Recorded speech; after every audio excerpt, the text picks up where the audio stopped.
Welcome to Mr. Nightbleed. Tonight, in 20 creepiest cemeteries in Texas that are truly haunted, we step through the rusted gates of cemeteries where names are carved in stone. Flowers wither overnight and the earth itself remembers what we try to forget. These are chilling accounts of bells that toll without wind, whispers leaking from cracked mausoleums, and footsteps echoing across gravel paths when you know you are utterly alone. This is a new channel, and my goal this month is to reach 3,000 subscribers. Almost 90% of viewers watch and leave without subscribing. Don't be one of them. Subscribe now. Before we begin, share in the comments where you're watching from and what hour of the night it is for you. And if there is a cemetery in your town that unsettles you, type its name. Because once you step past the gates of these haunted resting grounds, not everything allows you to leave. Kill the lights, silence the world, take a slow breath, and let us begin.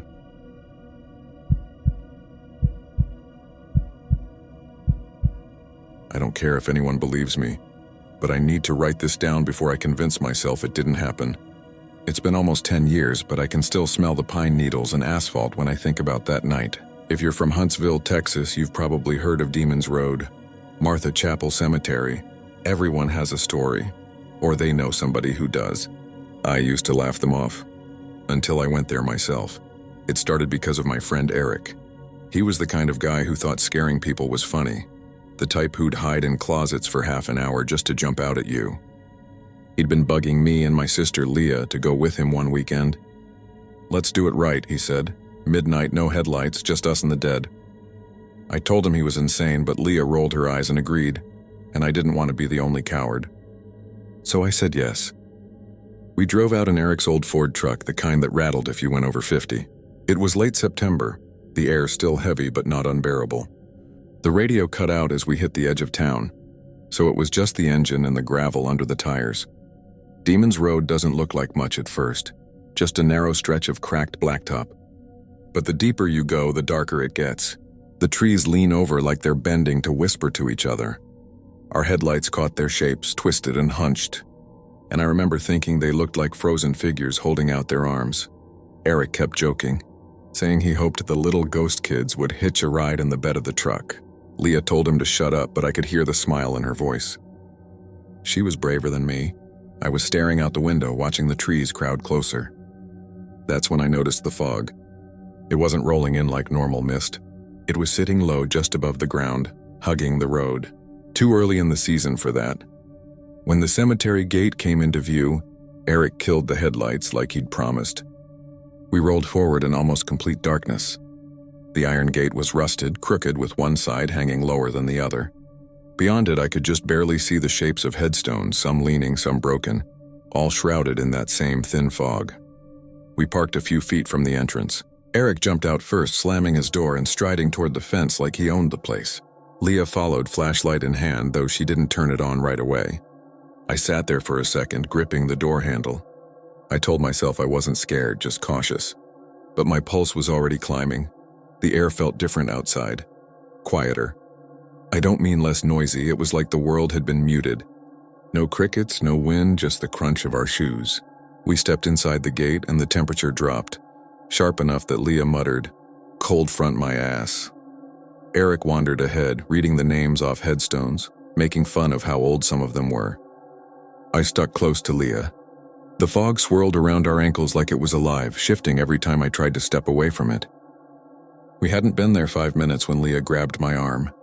"Did you hear that?" I froze. At first I didn't hear anything. Then, faint like static through an old radio, I caught it. A giggle, high-pitched, quick and gone. Eric laughed. "Perfect. The kids are here. Maybe they'll play tag." I wanted to leave. Every nerve in me was buzzing, telling me this wasn't right. But Leah whispered, "Let's just stay a few more minutes. If we leave now, he'll never let us hear the end of it." So we stayed. The giggle came again, closer this time. Then something pressed against my back. Not hard, just the faintest pressure like a child's palm. I spun around, shining Leah's flashlight behind me, but there was nothing. Just stones and fog. My heart jumped into my throat.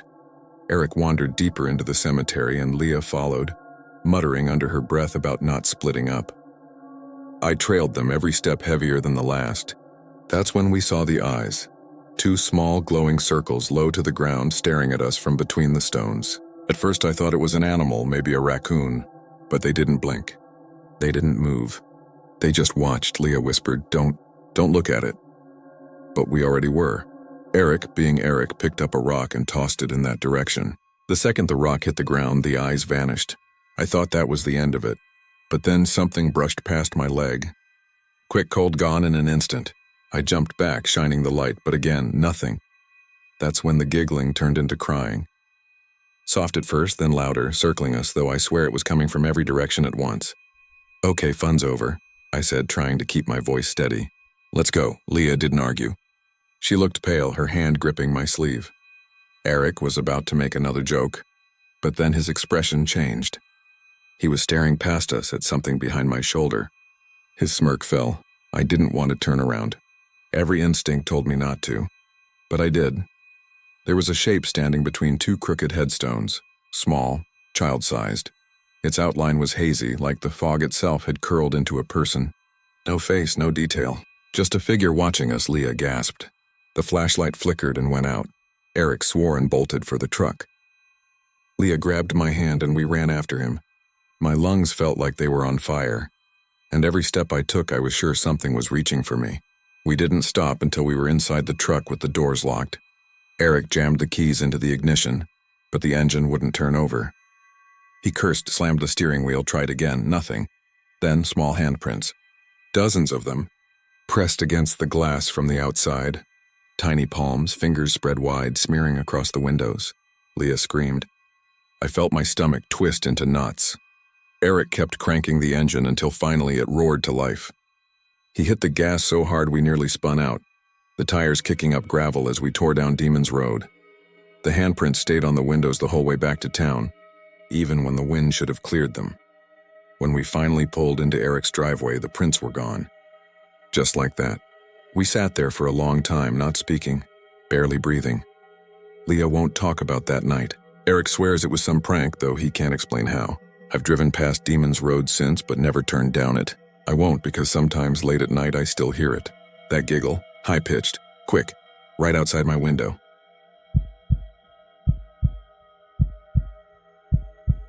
I don't care if anyone believes me, I just need to put this out there. A few years ago, when I was still living in Huntsville, Texas, I had an experience that I can't shake. I'm not the kind of person who goes around telling ghost stories, but this one is tied to a place people around there whisper about. The Oakwood Cemetery. Everyone knows about the statue of Black Jesus, the one with the arms stretched out, eyes dark and empty, like he's waiting for you to walk closer. The story is that his gaze shifts when you blink. I always laughed it off, figured it was just a mix of streetlights and shadows. But what happened that night with me, my younger sister, and my friend Aaron made me stop laughing. It was one of those heavy Texas nights, humid enough that the air felt thick in your chest. The kind where the cicadas screech until it feels like your head might split. My sister Jenna had just gotten her driver's license and she was itching to take us somewhere creepy. Aaron suggested Oakwood. It wasn't exactly a party spot, but when you're 17 and bored, a cemetery with a local legend sounds like entertainment. We piled into Jenna's old Honda Accord and drove down those winding roads until we found the gates. The metal was rusted, the kind of rust that eats through your clothes if you lean against it too long. The whole place was lit in that dull orange haze from the prison floodlights nearby, casting long, sickly shadows over the graves. We weren't the only ones there. A couple of other kids from school were smoking near the entrance, but they left when they saw us, probably not wanting trouble. That's part of what made it worse. Once they left, it was just us three and the rows of headstones stretching on forever. You could hear the faint clanging of metal from the prison, like someone dragging chains through the grass. I remember Aaron saying it was probably just the guards, but the way his voice cracked didn't convince anyone. We walked to the statue. I'd seen pictures before, but standing in front of it was different. Black Jesus loomed taller than I thought, arms spread wide like he was about to pull you in. The eyes weren't hollow, but they looked wrong. Too deep, too knowing. Jenna said it felt like he was watching her specifically, and I told her to quit being dramatic. Then I blinked. I swear on my life his gaze shifted. Just slightly, but enough that it locked dead onto me. I laughed it off because that's what you do when your stomach turns and your skin goes cold. You pretend you're fine. But I wasn't fine. Not at all. Aaron dared Jenna to touch the base of the statue. She rolled her eyes and did it, palm flat against the cold stone. She jerked her hand back like it burned her. "It was warm," she whispered, and I swear her eyes were watering. I told her maybe the stone held heat from the day, but deep down I knew it wasn't true. The air had cooled hours ago, and everything else around us was damp and clammy. That's when we heard it. The sound of boots scuffing the dirt behind us. We spun around, but there was no one. Just the rows of graves, the trees swaying slightly even though there was no wind. Aaron called out, "Hello?" Like an idiot, but nothing answered. Instead, the cicadas went silent all at once, the kind of silence that makes your ears ring. Jenna grabbed my arm so hard her nails dug in. Then we heard the chains again. Not distant this time. Close. Dragging right behind the headstones like something pacing us. We ran back toward the gate, but the path looked wrong. I don't know how else to explain it. The headstones we passed on the way in didn't look familiar anymore. One was split down the middle, another leaning like it was about to fall. I didn't remember seeing those. I didn't want to say it out loud, but it felt like the graves had shifted, closing in around us. Jenna was crying by then, saying she just wanted to go home. Aaron kept glancing over his shoulder, muttering, "It's following us, it's following us." I was too scared to ask what he meant. When we finally spotted the gates again, I nearly collapsed with relief. But standing just inside the gate was a man. At least it looked like a man. He was tall, too tall, and his shoulders were hunched forward like he was carrying something heavy. I couldn't see his face, just the outline washed in the orange light. He didn't move, didn't say a word. Just stood there, blocking the exit. Aaron froze. Jenna sobbed harder. I grabbed their arms and we cut off the path, ducking through the grass to the side, scrambling like animals until we got to the car. The moment Jenna slammed the door shut and locked them, she let out a scream. I looked up and my stomach dropped. The man was standing at the fence now, hand wrapped around the bars, head tilted just enough to suggest he was watching. We peeled out of there so fast Jenna nearly clipped a tree. I didn't look back until we hit the main road. When I finally glanced in the rearview mirror, the cemetery was gone. No gates, no fence, just dark trees pressing against the side of the road. We didn't talk much on the drive home. Aaron kept insisting it was just some guy messing with us. Jenna wouldn't say anything, just stared out the window, pale as death. When we pulled into the driveway, I turned off the engine and told them we'd never mention it again.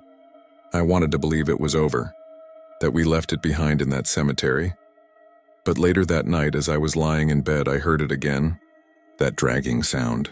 Chains scraping across the floorboards of my room. I told myself it was the air conditioner or maybe the pipe settling. I had almost convinced myself when I blinked, and in that split second of darkness, I saw him. The statue. Black Jesus. His gaze locked dead onto me again, and I don't know if it's worse that his eyes never moved after that, or that sometimes, when I wake up in the middle of the night, I can still smell sweat and iron thick in the air, like someone waiting unseen just outside my door.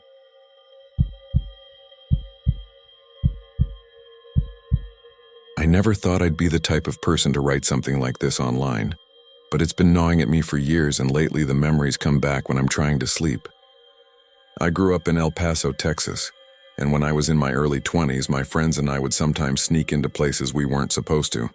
Abandoned buildings, dried up riverbeds, and once Concordia Cemetery. That night is the only time I've ever been genuinely afraid for my life. And I still don't know if what I saw was real, or if the desert heat finally broke something in me. It was me, my younger cousin Daniel, and our friend Marissa. We'd been out late at a diner just killing time when Daniel brought up the cemetery. He'd heard from a guy at work that people sometimes saw lights moving through the graves like lanterns. Marissa was the one who wanted to check it out. She was into ghost hunting shows and thought it'd be funny. I didn't want to look like the coward, so I agreed. Concordia's not a small place. They call it the Boot Hill of El Paso. It's huge, with over 60,000 graves. Gunfighters, soldiers, kids, nameless people from 100 years ago. The iron gates were chained but easy to squeeze through. The second we stepped inside, it felt colder. Not freezing, just different. The air smelled like dry weeds and dust. But under that, there was this faint metallic tang like old coins. We walked with flashlights, careful not to trip on broken markers or cactus spines. At first it was quiet except for our footsteps crunching gravel. But after maybe 10 minutes, Marissa stopped dead and whispered, "Do you hear that?" I didn't at first, but then I caught it. A faint clopping sound like hooves striking dirt. It echoed strangely, as though it was far away but moving fast. Daniel tried to laugh it off, but his voice cracked. We froze, shining our lights around. Nothing but rows of crooked headstones, some broken, some leaning at angles. Then Marissa pointed. "Look." About 50 yards away, weaving between the graves, was a soft glow. Not like a flashlight, more like a lantern. Yellowish, moving slow, bobbing up and down as if someone was carrying it. But we couldn't see anyone holding it. Just the light floating steady and deliberate, Daniel swore under his breath. "It's some guy messing with us." He wanted to call out, but I stopped him. Something about the way that light moved, smooth, unhurried, like it knew exactly where it was going, made my stomach clench. We ducked behind a tall monument, crouching low. That's when the hooves got louder, faster, circling us. Except there was no horse. Just the sound tearing up the dirt around us and then stopping all at once. I don't know how long we stayed there, barely breathing. The lantern glow flickered closer, slow as ever. I remember Marissa clutching my arm, nails digging in, whispering, "It's looking for us." She wouldn't explain what she meant. The light reached a cluster of graves about 20 feet away, and then it went out, just gone. Total darkness except for our beams. That should have been the end, but then we heard something else. Breathing. Heavy, labored, like a man who'd run a long way. It came from behind one of the gravestones, too close. Daniel lost it. He bolted, sprinting toward the fence. Marissa and I scrambled after him, our lights bouncing everywhere. I could swear I heard footsteps chasing us, keeping pace, but when I risked a glance over my shoulder, nothing was there. Just the rows of graves stretching into black. We didn't stop until we were outside the fence, gasping under the yellow glow of a streetlight. Daniel bent over, hands on his knees, swearing he'd felt the ground shake under his feet as he ran. Marissa was crying but trying to hide it, insisting she'd seen a shape, tall, hunched, moving alongside the lantern before it disappeared. She never described it more than that. We promised each other never to talk about it again. For the most part, we didn't. But about a year later, I drove past Concordia at night. From the road, you can see parts of the cemetery through the fence. I wasn't even looking for it, but out of the corner of my eye, I caught a faint light drifting between the stones. Same color, same movement. No figure holding it. I don't go near that place anymore. None of us do. Daniel moved away, and Marissa refuses to even talk about it if I bring it up. Sometimes I wonder if we really saw what we thought we saw, or if fear twisted things in our heads. But then I'll wake up in the middle of the night, heart racing. Sure, I can hear hooves pounding the ground outside my window. When I look, there's never anything there. Just silence, heavy and waiting. And that silence is worse than any sound.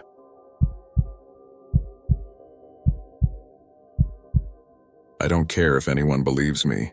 I just need to put this out there. What happened that night in Tyler? Texas has stayed with me for years, and every time I hear a piano, even faintly in the background of a movie or a store, it makes my skin crawl. I was 19 when it happened. Back when my friend Travis and I thought sneaking into places after dark was some kind of adventure.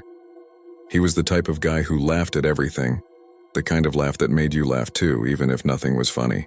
His cousin Marie was with us that night. She was quieter, but she went along with things to avoid looking scared.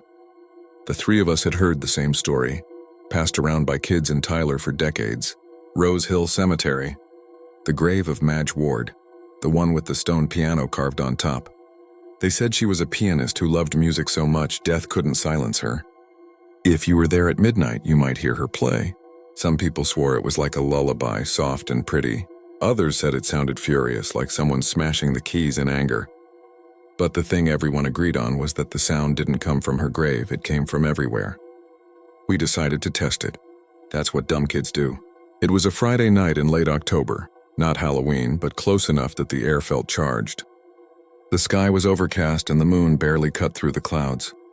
We parked a few blocks away, didn't want cops seeing us, and climbed over the cemetery fence. The grass was damp, my shoes sank into it with that squelching sound that makes you feel stuck. The place was dead quiet except for the hum of bugs in the trees. It felt colder once we were inside, like the temperature dropped 10 degrees. Travis made some stupid joke about zombies while shining his flashlight around, but Marie kept her hands shoved in her hoodie pocket and stayed close to me. It wasn't hard to find Madge's grave. People had left little things on it: wilted flowers, a cracked candle holder, even a couple of coins.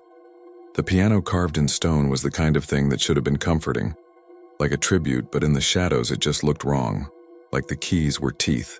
We sat on the damp ground across from it. Travis checked his phone, 11:47. We had 13 minutes to wait. That was when I noticed it. The air was still, but I swear the trees creaked like they were swaying in a wind I couldn't feel. Marie whispered, "Do you hear that?" I wanted to say no, but I did. A faint note. One key pressed softly, almost like someone testing if the piano was tuned. It was so faint, I thought my brain was making it up. But then came another. And another. Travis laughed, said, "They've got a speaker hidden out here." But his voice cracked a little. The sound grew. Not louder exactly, but closer. The problem was, it wasn't coming from a direction. It was everywhere, wrapping around us like a fog. You couldn't tell if it was behind you, in front of you, or in your head. At first it was a slow melody, kind of sweet, almost like a lullaby. I could feel Marie trembling next to me. Then without warning, the notes slammed. Hard, furious, discordant, like someone smashing both hands down at once. The sound rattled in my skull. Travis's flashlight flickered out. Just dead. I tried my phone light, nothing. The only thing we could hear was that chaotic piano pounding. No rhythm, no sense. It was like anger itself had found a sound. Marie grabbed my arm so hard her nails dug into me. "It's behind us," she whispered, but she was wrong. It wasn't behind us, it wasn't anywhere, it was inside. I tried to speak, to say we should go, but my throat closed like I couldn't get air. That's when I noticed something else, the ground under my hand. It was vibrating, faintly, like a string pulled too tight. Travis stood up and said, "Screw this, I'm out." His voice was shaking, but he tried to sound tough. He took one step and froze. Not because of the sound, but because something else had happened. The grave was glowing, not bright. Just the faintest shimmer, like the stone was wet and catching moonlight that wasn't there. The piano keys carved into it seemed to move, like shadows slipping between them. We didn't wait. Marie yanked me up, and the three of us bolted through the cemetery, tripping over stones, branches clawing at our clothes. The piano didn't fade behind us, it followed. Every step we took, it was there, slamming in our ears everywhere at once. When we finally climbed the fence and hit the street, it stopped. Just gone, dead silent. We stood there panting, too scared to even look at each other. Travis muttered something about "never again," and Marie wouldn't let go of my arm until we got back to the car. We never talked about it after that night, not once. Travis moved out of state a year later. Marie went to college and I stayed in town. But here's the thing, I still drive past Rose Hill sometimes. I don't go in, but if I'm anywhere near midnight, I roll up the windows, turn off the radio, and listen. And more than once, I swear I've heard it. Not faint, not far away, but close. A single piano note pressed like someone's testing the keys. And every time I wonder the same thing. If death couldn't silence her, what's keeping her from leaving the cemetery? Or maybe she already has.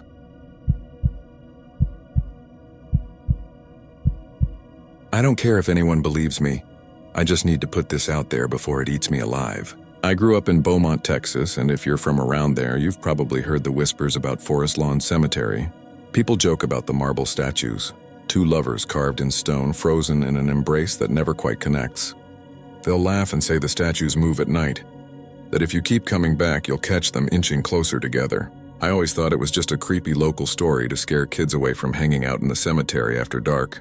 But one night about 6 years ago, my cousin Matt, his girlfriend Casey, and I decided to see for ourselves. Matt was the ringleader. He always was.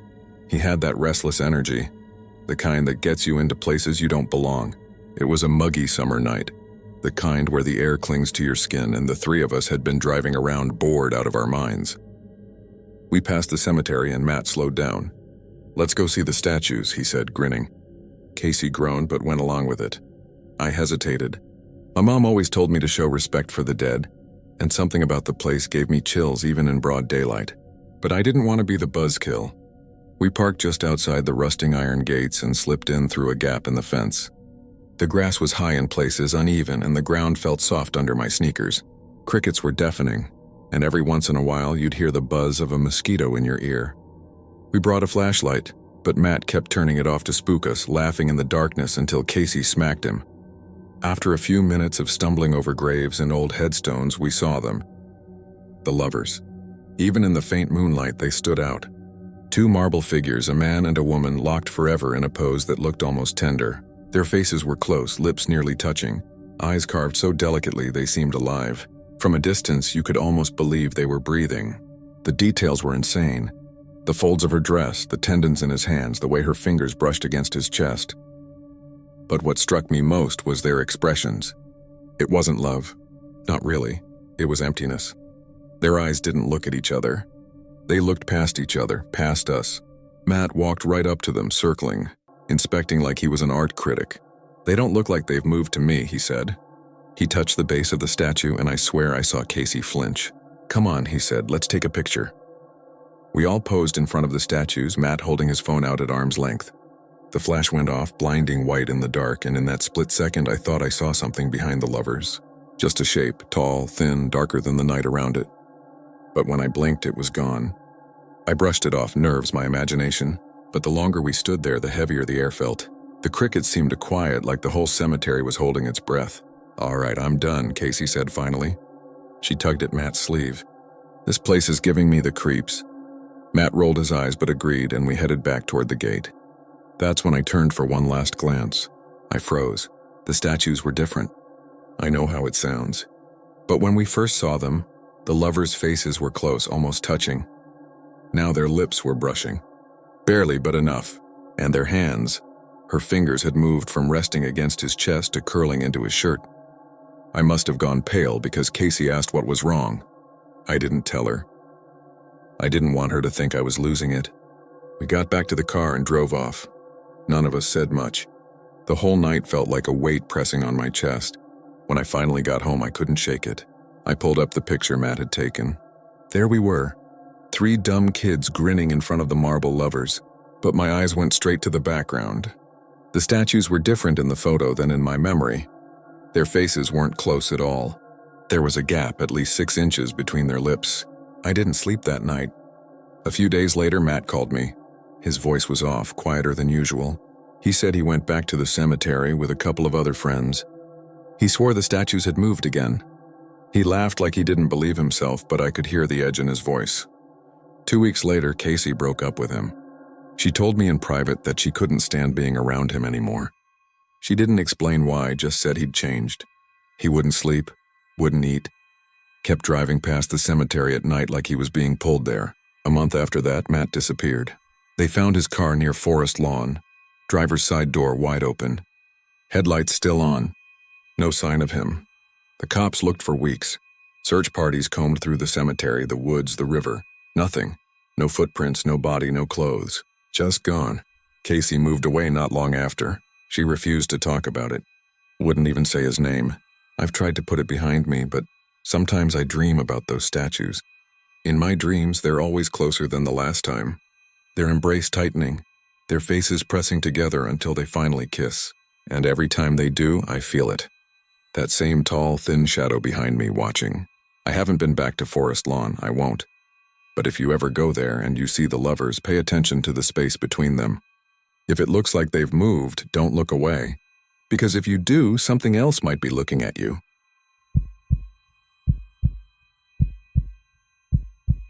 I don't care if anyone believes me, I just need to put this out there before it eats me alive. I've tried to brush it off as a bad dream or a trick of my imagination, but it wasn't. This happened to me, my girlfriend Emily, and my best friend Tyler, and none of us have been the same since. If you've ever been to Belle Plains Cemetery in Texas, maybe you'll understand. And if you haven't, maybe don't. We were bored one night, the kind of restless boredom that makes you think doing something dumb is a good idea. Tyler had been talking for weeks about Belle Plains, this forgotten town with nothing left except an old cemetery. He swore it was haunted, told us stories about lovers who died young and still cried for each other out there. Emily rolled her eyes but agreed to come because she didn't want me and Tyler going alone. I wasn't really into ghost hunts, but I figured a night drive with my best friend and girlfriend wasn't a bad way to kill time. The cemetery was about a 20-minute drive out of Abilene. You'd miss the turn if you didn't know where to look. A narrow dirt road branching off the highway swallowed up by trees. Tyler was driving, grinning like an idiot the whole way, while Emily sat next to me in the back seat clutching my arm. The farther we went, the quieter it got. No crickets, no wind, just the hum of the tires on gravel. I remember Emily whispering, "It feels wrong out here," and I squeezed her hand even though I was starting to feel it too. When we pulled up, there wasn't much to see at first. A sagging wire fence, a rusted metal gate barely hanging on. Beyond that, rows of crooked headstones jutting up from tall grass. The air felt heavy, like a storm was about to roll in, but the sky was clear. Tyler grabbed a flashlight, hopped out, and said, "Come on, this is perfect." We walked in, the beam from Tyler's flashlight jumping across names too worn to read. Some stones had little angels or crosses carved into them, but most were chipped, half swallowed by weeds. Emily kept close to me, whispering every few seconds that she didn't like it. Tyler teased her, saying she was killing the vibe. That's when we heard it for the first time. Crying. Soft, far away, almost like the wind. I thought it was in my head until Emily froze and said, "You hear that, right?" Tyler swung the flashlight around, but there was no one else out there. The sound came and went like it was being carried on air that wasn't moving. A woman sobbing, faint but sharp enough to twist my stomach. Tyler, of course, wanted to follow it. We argued for a minute, but eventually we gave in. He said it always came from the back of the cemetery, where the lovers' graves were supposed to be. So we went, weaving between headstones until we reached the far corner. That's where the crying got louder. Not close, but not far either. Like someone hidden just out of sight. There were 2 headstones there, side by side. The names were barely legible, but we could make out Sarah on one, Thomas on the other. Tyler whispered, "That's them." Emily was already begging us to leave, but Tyler crouched down to inspect the graves. That's when the sobbing turned into something else. It broke, like glass shattering inside your chest, sharp and hollow all at once. It echoed around us louder than it should have been in open air. I swear it wasn't coming from one spot anymore, it was everywhere. Emily started crying, grabbing at my arm, saying she couldn't breathe. My own heart was pounding so hard I thought I'd pass out. Tyler stood up fast, all the color drained from his face. "We need to go," he said. That was the first time I'd ever heard fear in his voice. We turned back toward the gate, but it didn't feel like we were moving right. Every step seemed heavier, slower, like something was pressing us into the ground. The sobbing followed us closer now, layered with what sounded like whispers. Not words I could make out, but frantic, desperate voices. We finally stumbled back to the car. Emily was sobbing outright, begging us to get inside. Tyler fumbled with the keys, and that's when I saw it. In the rearview mirror, before he even started the engine, a figure between the graves. White dress, head bowed, still as stone. I blinked and it was gone. I didn't say a word, not then. Not until weeks later. We peeled out of there, tires spitting gravel, and none of us spoke the entire drive home. Emily wouldn't let me go after that night. She said she kept hearing crying outside her window. Tyler stopped answering my calls after a while. Last I heard, he moved out of state. Said he couldn't sleep in Texas anymore. Me? I keep trying to tell myself we imagined it, that maybe there was someone out there messing with us. But when I close my eyes, I hear it again. The breaking sob. The whispers just at the edge of hearing. And sometimes, when I pass a mirror at night, I swear I see a white dress standing behind me, waiting. I don't know if Belle Plaine Cemetery is haunted or cursed or something worse. All I know is that it remembers. And now I think it remembers me too.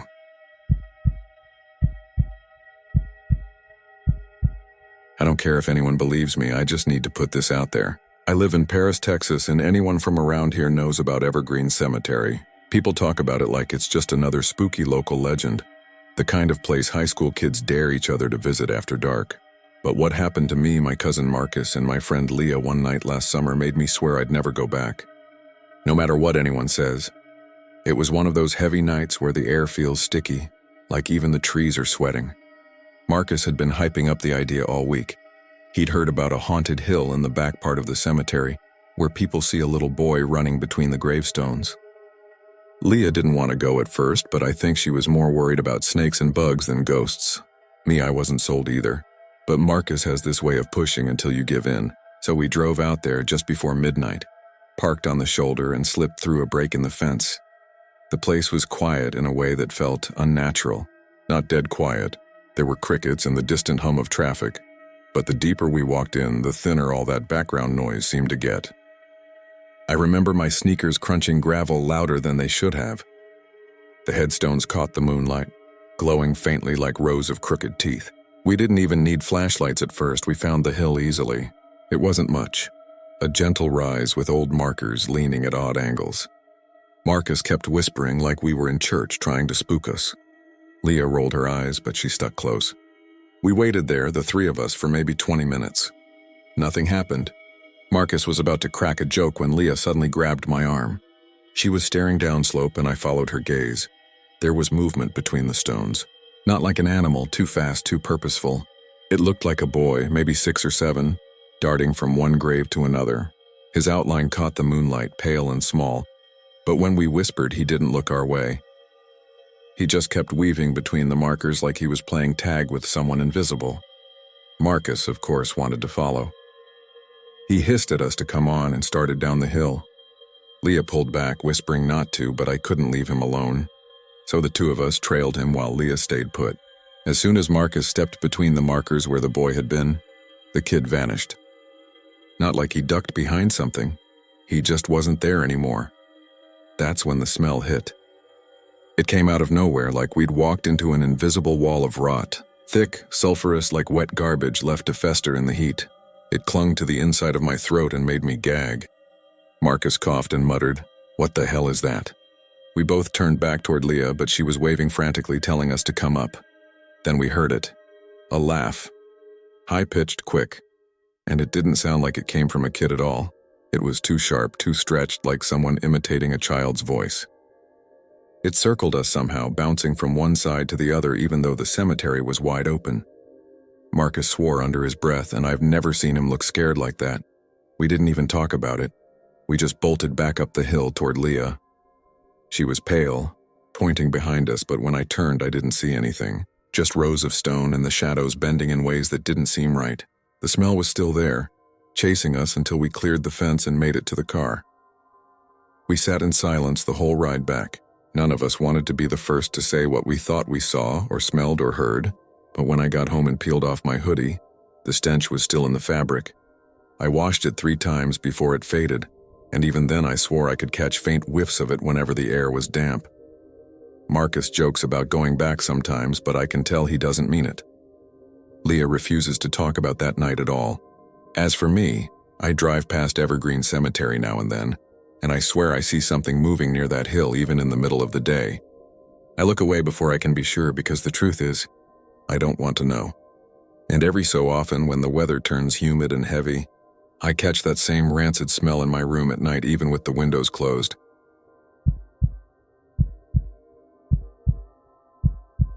I don't care if anyone believes me. I just need to put this out there. A few years back, my cousin, my best friend, and I ended up spending a night at the Isabel Cemetery in Texas. I know. It sounds stupid.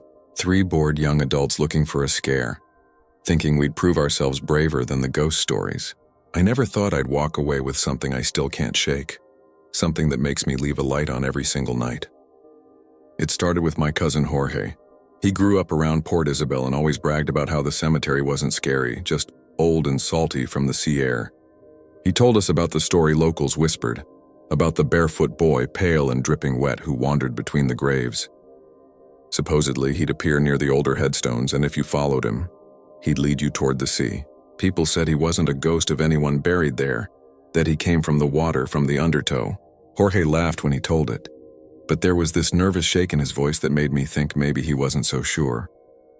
My best friend Melissa and I exchanged a look, but we went along when he suggested checking it out one summer night. We parked a little down the road, headlights off, and walked across the sandy dirt. The air was heavy, thick with salt, and the sound of the waves carried just faintly. The cemetery wasn't big, but the white crosses and tilted headstones stuck up at odd angles like teeth. Some graves were cracked and sunken, and the ground felt uneven beneath our sneakers, soft like it wanted to swallow us. There were no streetlights inside, just a few from the road behind us, so the whole place was dim, shadows stretching long and crooked across the sand. At first it felt like a joke. We whispered too loudly, laughed too quickly. Melissa shined her phone light over names we couldn't pronounce, brushing away grit from the stones. Jorge teased her when she jumped at the sound of some stray dog barking in the distance. We wandered deeper, the air still and weirdly muffled, like even the waves didn't want to intrude. That was when Melissa stopped walking. Her light caught something ahead. A small figure, pale and slight, standing barefoot between two graves. I thought it was a kid, maybe 10 or 11. He was thin, his shorts clinging like they were wet. His hair looked dark, stringy, dripping down the sides of his face. But what froze me wasn't how he looked, it was how he didn't move. He just stood there, feet pressed into the sand, arms hanging loose. Melissa whispered, "Do you see that?" Jorge cursed under his breath, but I could hear his breathing go shallow. The boy turned his head slow, unnatural, like he hadn't been moving at all until that moment. His eyes looked dark, hollow, like they swallowed the weak light. Then he started walking. Not toward us, not away, but sideways, weaving between the graves. His bare feet made no sound in the sand. We stood rooted until Jorge muttered, "It's just some kid messing with us," and started after him. Melissa grabbed his arm, but he shook her off. "Come on, he's probably from the neighborhood," he said, though his voice cracked. I didn't want to follow, but the thought of staying behind was worse, so I went after them. The boy never looked back. He just moved, weaving deeper into the older part of the cemetery. The stones there were worn smooth, names erased by salt and time. The air smelled sharper, almost metallic. I realized then he was leading us toward the far side, the side closest to the water. Through the gaps in the headstones, I could see the faint glimmer of moonlight on the bay. Melissa whispered, Don't follow him." But Jorge kept going, muttering to himself, his steps uneven like he was being pulled. The boy stopped near a crumbling cross and turned to face us. His face looked wrong now, paler than before. Features blurred by shadow, like the longer we stared, the less human he seemed. His head tilted, curious, like he was waiting. Then he took another step back, toward the dark brush that separated the cemetery from the sea. That's when Melissa screamed. Not because of him, because she saw something else. Wet footprints, bare and fresh, trailing behind him. Only they didn't start where we first saw him. They started in the opposite direction, coming from the brush leading into the cemetery. We bolted, all three of us. I didn't care if Jorge was in denial, didn't care if Melissa was crying, didn't care that my lungs felt like they were tearing apart. We ran for the road, the sand grabbing at our shoes until we hit the pavement and dove into the car. Jorge fumbled the keys, swearing, while Melissa locked the doors over and over like that would help. When the engine finally roared to life, I glanced back. I wish I hadn't. The boy was standing at the edge of the cemetery, his face turned toward us, his dripping hair plastered against his skull.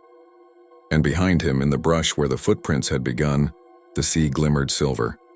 I swear I saw the water move higher than it should, like something was rising just out of sight. We drove straight back to Jorge's place, not speaking until we were inside with the doors locked. None of us ever mentioned it again, not seriously. Jorge brushed it off, though he never suggested another cemetery adventure. Melissa refuses to go near Port Isabel now. Me, I've had dreams ever since. Dreams where I'm standing barefoot in sand, hearing children laugh behind me, always just out of sight. And every time I wake up with the smell of salt thick in my nose like the sea followed me home.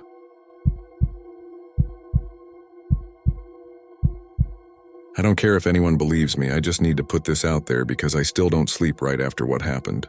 It was about 3 years ago, back when I lived in San Antonio. My best friend Marcus had just gotten his first car, a beat-up Honda that somehow still ran. And every Friday night we'd drive around the outskirts of town looking for haunted spots. We weren't ghost hunters. Nothing serious like that. Just two idiots trying to scare ourselves. But one night we decided to check out Loma, China, what some people called the Chinese graveyard. Everyone local knew the stories. If you flashed your headlights 5 times at the gates, you'd hear voices, maybe even see a woman in white behind the rusted fence. We laughed it off.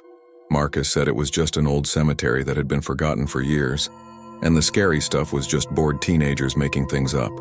But that night, our friend Julia wanted to come with us, and she was the one who really pushed for it. She had heard the stories from her older brother and wanted to prove she wasn't afraid. The drive there was quiet, except for the hum of the tires. The neighborhood around the cemetery was strange. Half of it was overgrown fields, the other half run-down houses with porch lights barely glowing. When we pulled up, the air felt heavy, like when a storm is coming, except the sky was perfectly clear. Marcus stopped right in front of the rusted chain-link fence. The headstones inside were cracked and leaning, and I swear I could already hear something faint, like wind rushing through grass even though the trees were still. Marcus grinned, flicked the headlights 5 times and killed the engine.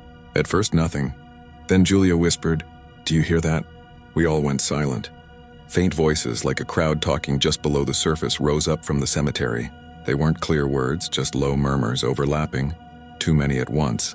My stomach dropped, but Marcus kept laughing nervously, saying it had to be the highway in the distance.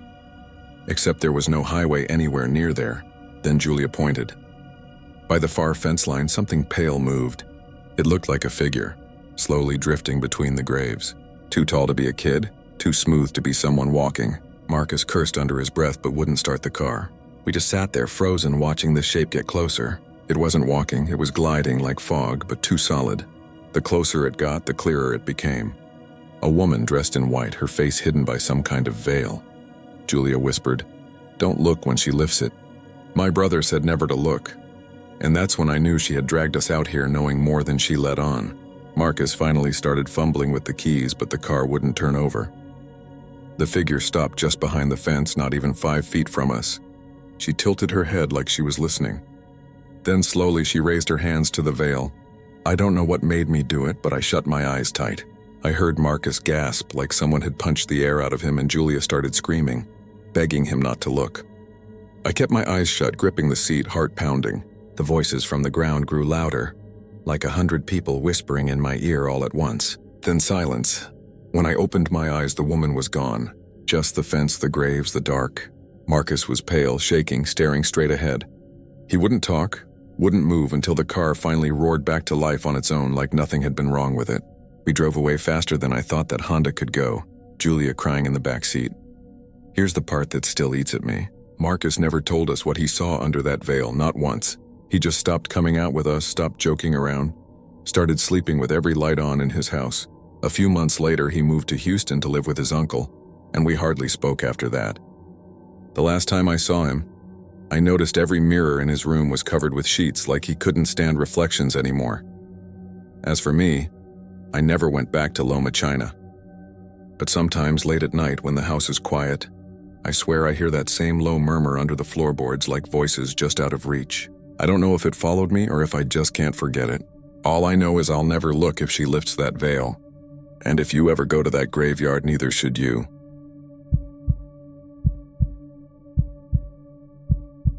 I don't care if anyone believes me, I just need to put this out there because I haven't been able to shake it.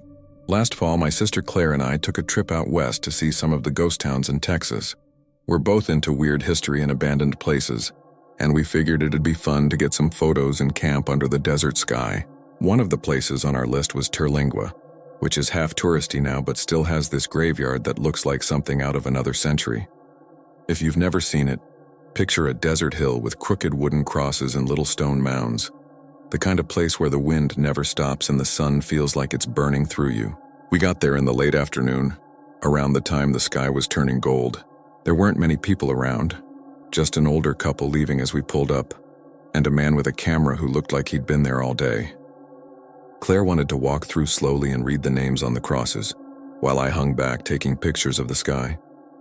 I remember kicking the gravel and hearing it crunch under my boots, and then realizing I was hearing it again, behind me, even when I wasn't moving. I turned, expecting to see Claire, but she was farther down, near one of the small stone shelters people build over graves. No one else was around.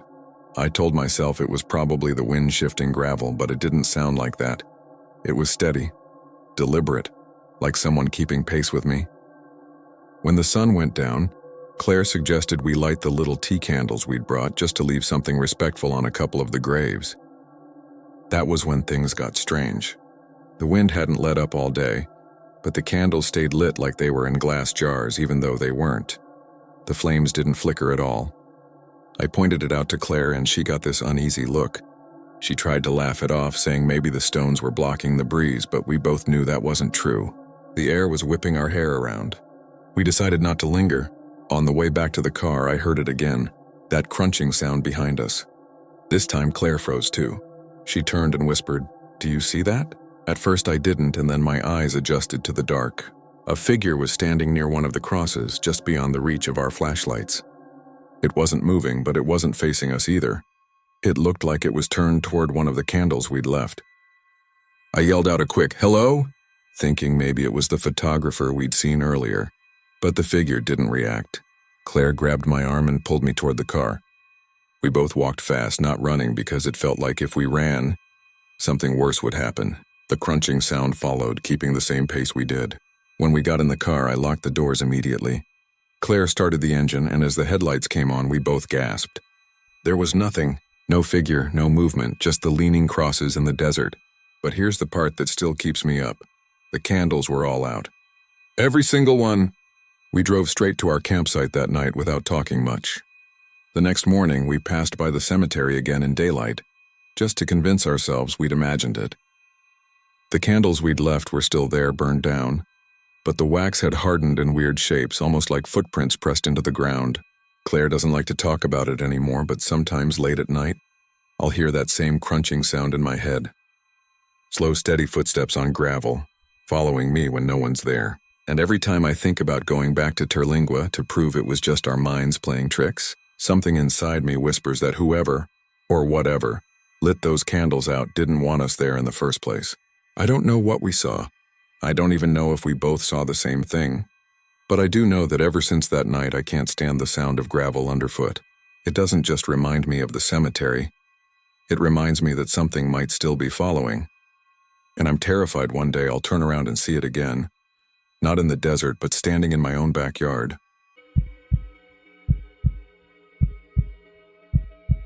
I don't care if anyone believes me, I just need to put this out there because it's been gnawing at me for years.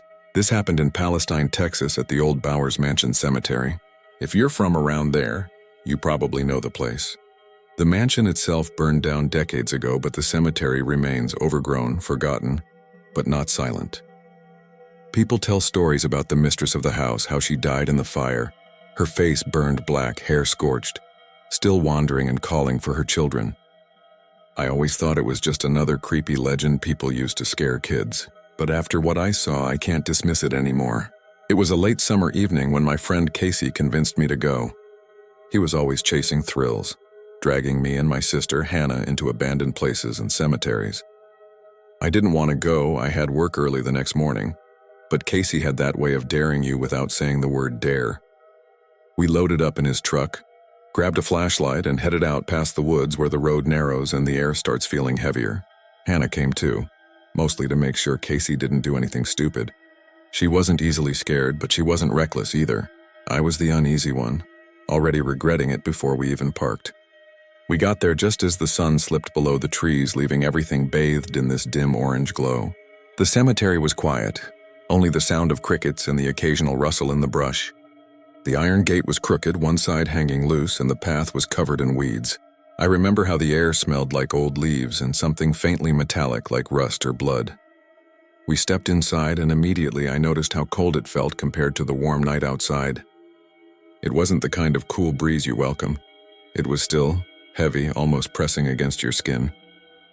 Casey led the way, swinging the flashlight over the gravestones, some cracked, some leaning, many unreadable. Hannah stayed close, arms crossed, rolling her eyes at Casey's commentary about ghost moms and hellfire widows. I stayed a few paces behind, glancing over my shoulder every few seconds, certain that if I looked long enough, I'd catch someone else watching us. I tried to brush it off as nerves, but there was no denying the strange silence that had settled. Even the crickets had stopped. We found the oldest headstone near the center. Casey was crouched down trying to read the faded name when Hannah stiffened. "Did you hear that?" she whispered. We froze. At first I didn't hear anything. Then, faint and strained, like it was carried from far away, came the sound of a woman's voice. Not words exactly, more like a broken call. It was rough, cracked, like someone who'd screamed for too long and lost their voice. My chest tightened. It didn't sound like a prank or some animal. It sounded human but wrong. Casey laughed nervously, shining the light toward the tree line. Probably some drunk out here messing with us. But even he didn't sound convinced. Hannah grabbed his arm. "No, that's coming from the graves." She was right. It wasn't drifting from the woods, it was closer, lower, like it was rising up from the earth itself. We should have left right then, but Casey wanted proof. He pulled out his phone, muttering about recording it. That's when the air shifted. I can't explain it better than saying it felt hot, like standing too close to an oven, but the night around us stayed cool. The sudden wave of heat rolled over me, prickling my skin, making it hard to breathe. The flashlight flickered, and in that brief dimness I saw something move between the stones. A shadow not cast by us, gliding low and slow. Casey swore under his breath, pointing the light toward it. There was nothing there, just leaning markers and weeds. But then we heard it again, clearer this time. A woman's voice, raw and trembling. "Where are you?" "My children." The words were stretched, breaking like each syllable burned her throat. I felt Hannah's hand clamp around mine, ice cold despite the heat. Casey whispered, "Holy shit." And for once he didn't sound like he was joking. We started backing toward the gate, not running, just moving carefully. That's when I noticed the smell. Smoke. Faint but unmistakable, curling into the air, though nothing around us was burning. Hannah's eyes watered, and I felt the sting in my nose. Then from the corner of my eye I saw her, or what I think was her. Between two headstones, half hidden in the shadows, stood a figure. A woman, tall, hair hanging in scorched clumps, her face dark and cracked like burnt wood. She didn't move like a living person. She drifted slightly off, like her feet didn't touch the ground. Her head tilted toward us, and though I couldn't make out her eyes, I felt them. Heavy, desperate, locked on me. I couldn't breathe. My legs wouldn't work. Casey yanked my arm, snapping me out of it, and we bolted. The air grew hotter the closer we got to the gate, like a furnace roaring behind us. I didn't dare look back, but I heard it, her voice rising, cracking, screaming now. "My children." The sound cut straight through me, so loud I thought my head would split. We burst through the gate and didn't stop until we were back in the truck. Doors slammed, engine roaring. We drove in silence, no one speaking for miles. My hands shook so bad I had to sit on them.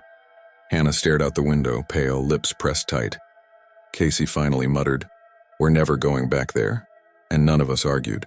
It's been years since that night, but I can still feel that heat when I think about it. Sometimes late at night I swear I hear her voice again, faint through the walls of my house, calling for children that aren't there. I don't know what would have happened if we'd stayed longer, if we'd answered her. All I know is she's still there, wandering those graves, and if you ever feel a sudden wave of heat in the cool night air near Bowowers Mansion Cemetery, don't stick around to find out why.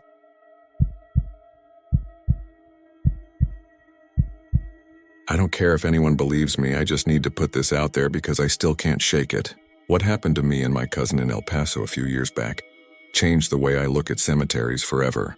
I used to think they were peaceful, sad, but harmless places. Now I can't drive past one without checking the mirrors, making sure nothing's following me. It was late October, a few nights before Halloween. My cousin Miguel was visiting from out of town and we were bored out of our minds. He'd heard about Evergreen Cemetery. The locals said it was haunted, especially at dusk. Whispers, prayers in Spanish, even people feeling their clothes tugged by something they couldn't see. I thought it was just another spooky story kids told to freak each other out. But Miguel wouldn't stop bugging me. He said if we didn't at least drive out there, he'd never forgive me. Against my better judgment, I gave in. We parked just outside the gates, the sun dropping low behind the horizon. The cemetery itself was quiet, too quiet. The kind of quiet that presses against your ears until you realize how used to background noise you are. No dogs barking in the distance, no cars passing on the road. Just the sound of gravel crunching under our shoes. The air felt heavy, like the temperature had dropped 5 degrees when we stepped through the gate. The first thing I noticed were the older graves. They were sunken, weathered, and some didn't even have names anymore. Just chipped stone slabs or small wooden markers rotting into the dirt. Miguel, being the idiot he is, headed straight for them. He joked that those were the graves nobody remembered, the ones most likely to be angry. I laughed nervously, but I didn't follow him too close. Something about those nameless plots made me feel like I was intruding. We stood there for a while, reading names out loud, whispering stupid things to each other like we were making fun of ghosts. That's when Miguel froze. He said, "Do you hear that?" I was about to make a joke when I realized he wasn't smiling. I listened. At first I thought it was wind moving through the grass, but then it shaped into words. Spanish, soft and quick, like a prayer muttered under someone's breath. I couldn't make it out fully, but I caught words like perdón and misericordia, forgiveness, mercy.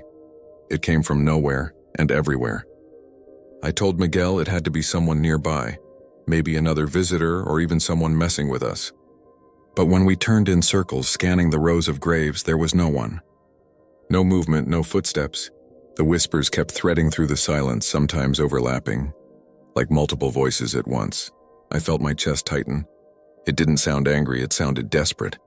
We decided to leave, laughing it off to keep from panicking, but as we started back toward the gate, Miguel swore something tugged on his hoodie. Hard enough to make him stumble.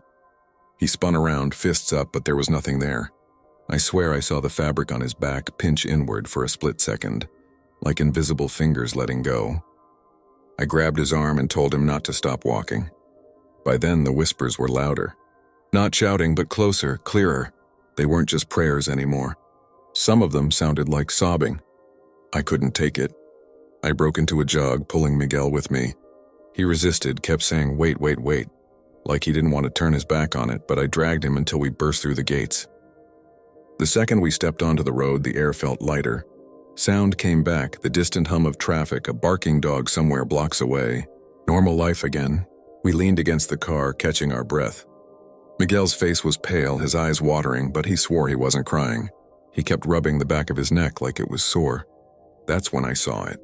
4 faint red marks, perfectly straight, like the impression of fingers. They faded before we even left the parking lot, but I saw them clear as day. We didn't tell anyone about it for a long time. Not our parents, not our friends. When Miguel flew back home, I thought I'd feel relieved, like it was behind me. But a week later, as I was folding laundry in my room, I felt something tug the hem of my shirt. Just a small, sharp pull. I spun around, but I was completely alone. The window was shut, the fan off. No one there. That wasn't the last time either. Sometimes I'll be walking down the hall and feel the back of my shirt twitch like someone's trying to stop me. And every now and then, late at night, I swear I hear faint Spanish murmurs outside my window. Always the same words, whispered over and over. Perdón, misericordia. I don't go near cemeteries anymore, but I get the feeling I don't have to.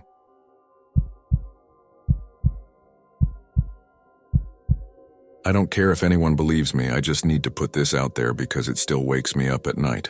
A few years ago, back when I was living in Abilene, Texas, my friends and I decided it would be fun to check out Fort Phantom Hill Cemetery. The name itself was enough to hook us, and we'd all heard the local legends. Soldiers marching at night, ghostly figures around the old fort ruins, the works. We weren't exactly thrill seekers, but we were bored and dumb enough to think a midnight trip out there would make for a good story. It was me, my younger brother Kyle, and my best friend Megan.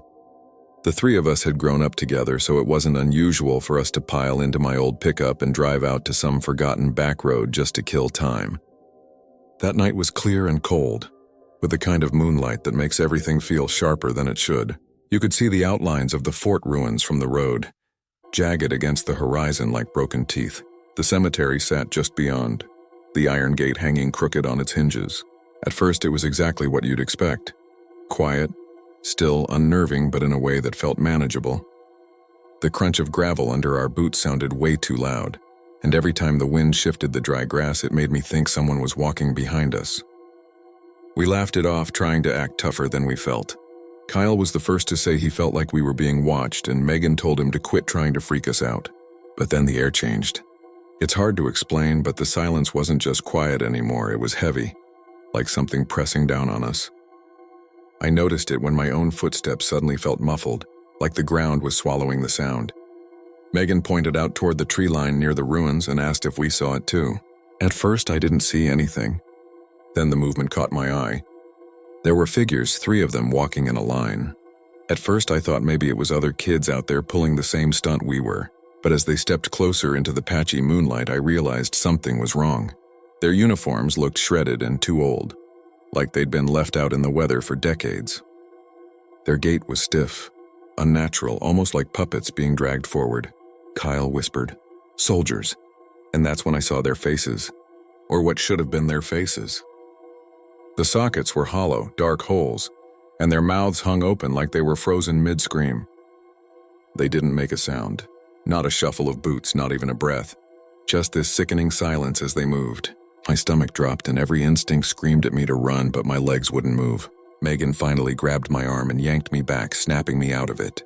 We bolted for the truck, Kyle stumbling so badly I thought he'd fall behind. I could feel them, those things turning toward us, even though I never dared to look back. When we reached the truck, the doors felt like they weighed 100 pounds, and I fumbled the keys so bad Megan had to snatch them out of my hand. The engine roared to life, but just before I hit the gas, I glanced up through the windshield. They were there, standing at the edge of the cemetery, perfectly still. All three of them facing us, empty sockets locked on our truck. And then, in the blink of an eye, they were gone. Not fading, not walking away, just gone. We drove in silence until we hit town, none of us willing to be the first to break it. Kyle finally said they were soldiers. You saw them, right? Megan just shook her head, tears streaming down her face. I couldn't answer him. It's been years since that night, but I've never gone back to Fort Phantom Hill. The locals will still tell you stories about the marching soldiers, about hearing their boots on the dirt if you're out there late enough, but I can't stand to even drive past the turnoff anymore. Sometimes, though, when it's late and quiet, I swear I can hear that same heavy silence creeping back, like they're still out there, waiting for me to come back. And the worst part? Last week, Kyle called me after midnight. His voice was shaking. He said he heard boots outside his apartment window, steady marching one after the other. He lives 2 towns over, nowhere near Fort Phantom Hill. I didn't tell him, but I've heard them too.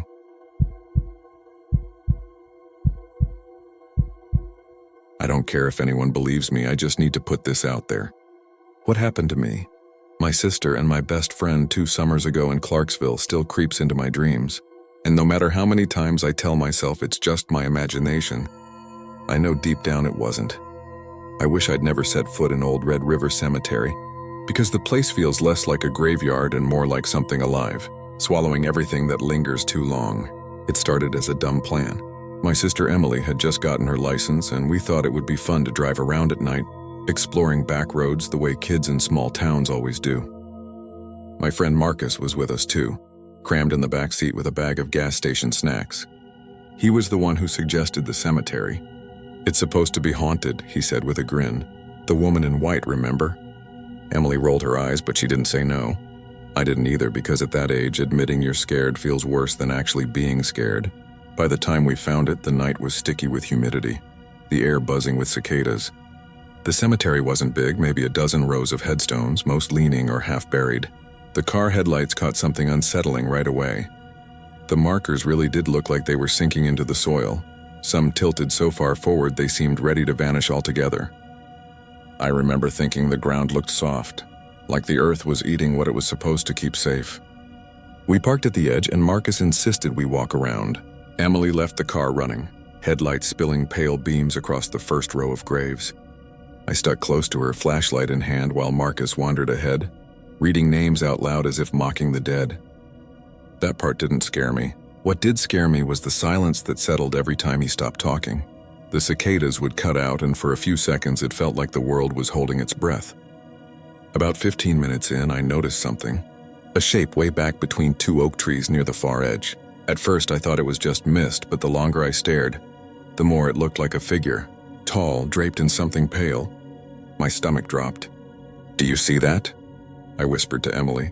She followed my gaze and froze. "Yeah," she breathed. "Marcus," she hissed, "come here." He laughed, of course. "What, the ghost? You're just seeing fog." But even he went quiet when the figure shifted. It wasn't walking, exactly. It was gliding, slow, deliberate, weaving between the trees as if searching. The beam of my flashlight shook, but every time it passed over her, she didn't vanish. She was just there. White dress, long hair, hands outstretched like she was feeling her way forward. That's when Marcus whispered, "She's looking for someone." I swear on my life I heard my name then. Not loud, not clear, but whispered, thin as the rustle of leaves. My name coming from that shape. Emily gasped, grabbed my arm and started pulling me back toward the car. I couldn't move at first, like my legs had locked up, until Marcus shoved me and hissed, "Go!" We bolted, tripping over sunken stones, stumbling through the dark. Behind us I heard the sound of dragging steps, slow and steady, never hurrying but never stopping either. We slammed the doors and Emily floored it, gravel spitting under the tires. For a split second before we turned out of the gates, the headlights swept across the cemetery again. She was closer now, standing at the edge of the road, hands still out like she was reaching. Her head tilted as if she'd learned something about us just from watching. We didn't talk much on the drive home. Marcus tried to laugh it off, but his voice cracked and he didn't sound like himself. Emily gripped the wheel so hard her knuckles stayed white the whole way. I just sat there replaying that whisper over and over. My name, spoken by something that shouldn't have known it. The next morning I found dirt under my fingernails, though I hadn't touched the ground. Emily swore she heard scratching at her window that night, though our house is one story and nothing should have been tall enough to reach. Marcus stopped hanging out with us not long after, claiming he was busy with work, but I know it was because he couldn't handle talking about it again. I've never gone back to that cemetery. I won't even drive near it, but sometimes when I'm falling asleep, I hear my name whispered the same way. Soft, almost gentle, like someone calling me from just outside, and I can't shake the feeling that one day I'll answer.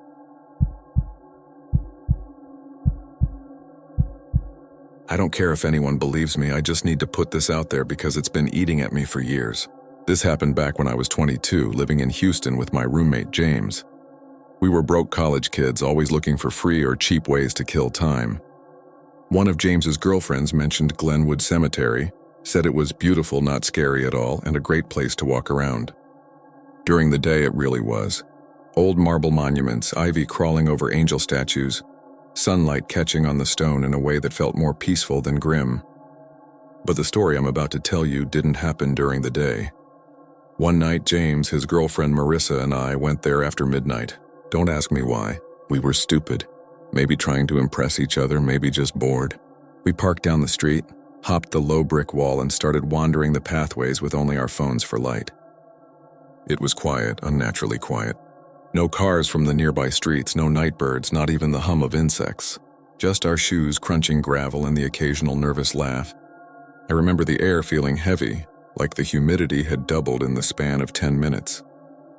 My shirt clung to me even though it wasn't that hot out. At first, nothing strange happened. We walked by elaborate family plots, marble angels with chipped faces, a giant stone cross leaning slightly to one side. I was almost starting to relax when Marissa froze and pointed down one of the side paths. "Did you see that?" she whispered. James and I turned our lights in the direction she was looking, but there was nothing. Just rows of headstones and the black silhouette of a mausoleum. She swore she'd seen someone duck behind it. We teased her a little, but truth be told, I didn't like the way the shadows seemed to shift when I looked too long.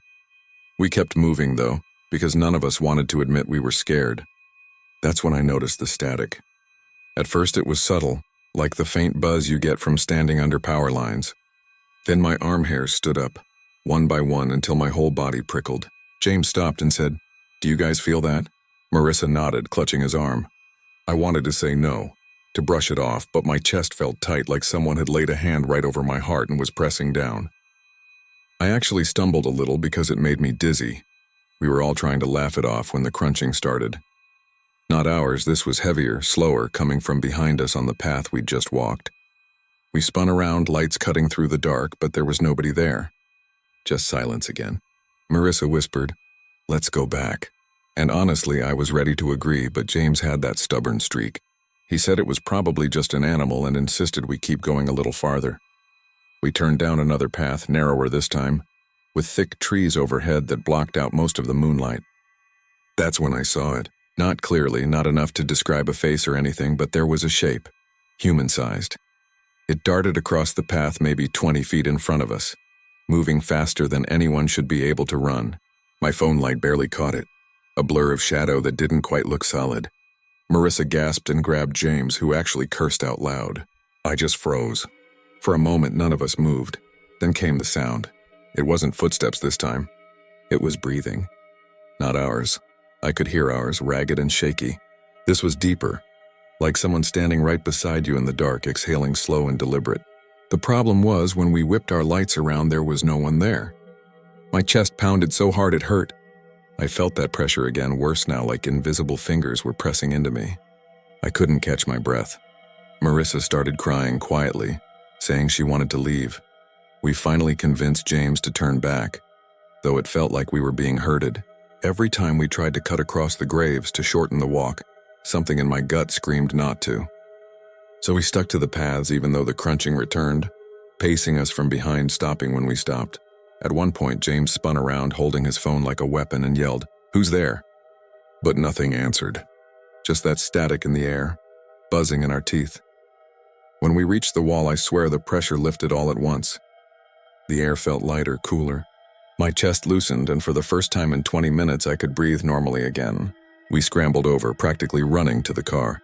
As James fumbled with the keys, I glanced back at the cemetery. In the glow of the street lamp, I thought I saw someone standing just inside the wall, perfectly still watching us. But when I blinked, the spot was empty. We didn't talk much on the drive home. Marissa was pale and silent. James kept shaking his head like he was trying to make sense of it. And I sat in the back seat staring out the window, waiting for that heaviness in my chest to come back. It didn't. But I swear for the next week, every time I lay down to sleep, I could hear that slow, deliberate breathing in the dark corner of my room. Not loud, not constant, just enough to keep me awake, wondering if something had followed us out of Glenwood. Even now, years later, I avoid that part of town. I'll drive the long way around just to keep from passing the gates. Sometimes I dream of that shadow darting across the path, or that weight pressing against my chest. And when I wake up, I have to lie perfectly still and listen, praying I don't hear that breathing again, because I know if I do, it won't just be a dream anymore.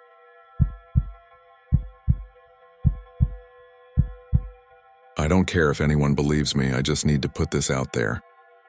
This happened about 6 years ago when I was living in Yana, Texas. If you're from around there, you've probably heard of Babyhead Cemetery. The name itself is enough to make you uneasy. I had grown up hearing stories about it.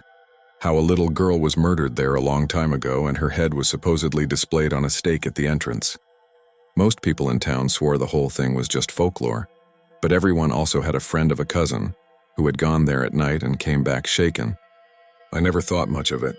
That is, until my best friend Chris and his girlfriend Jenna decided we should go one summer night, just for the thrill.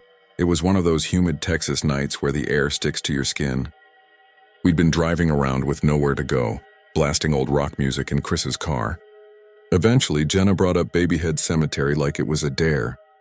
She said her cousin once went there and found child-sized handprints on the hood of his truck the next morning.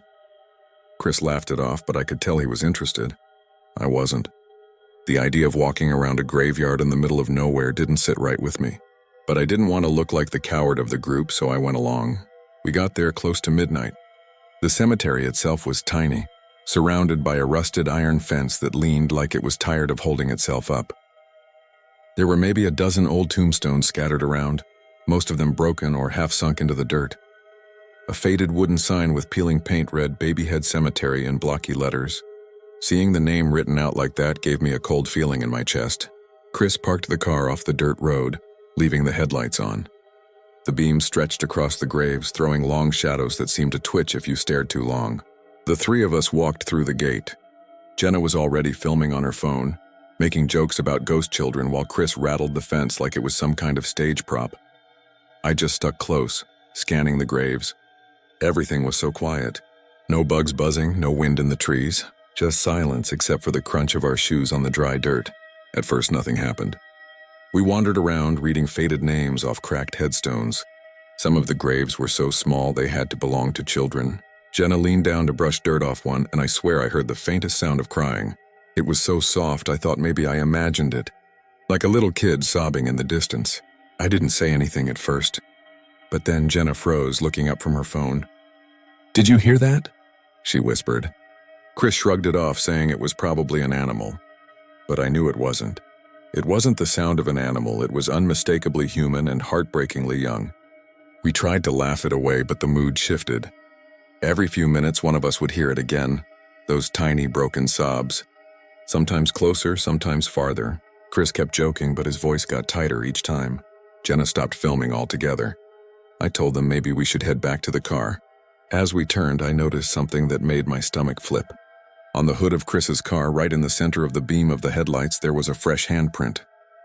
It was small. Too small. Like the hand of a child. The three of us stopped dead. The handprint looked wet, though it hadn't rained in weeks. Chris cursed under his breath and rushed forward, wiping at it with his sleeve, but it smeared instead of disappearing. That's when Jenna screamed. We spun around and she was pointing toward the far corner of the cemetery. In the shadows between two leaning headstones, something moved. I didn't see it clearly, just a flicker, low to the ground like a child crouching and standing again.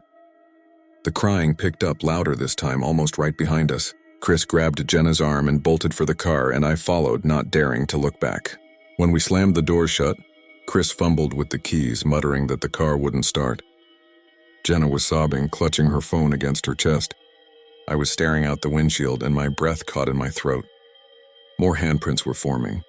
Dozens of them, little smudges appearing one by one across the glass, across the hood, even the sides of the car. It was like invisible children were pressing their palms against the metal all at once. Finally, the engine roared to life.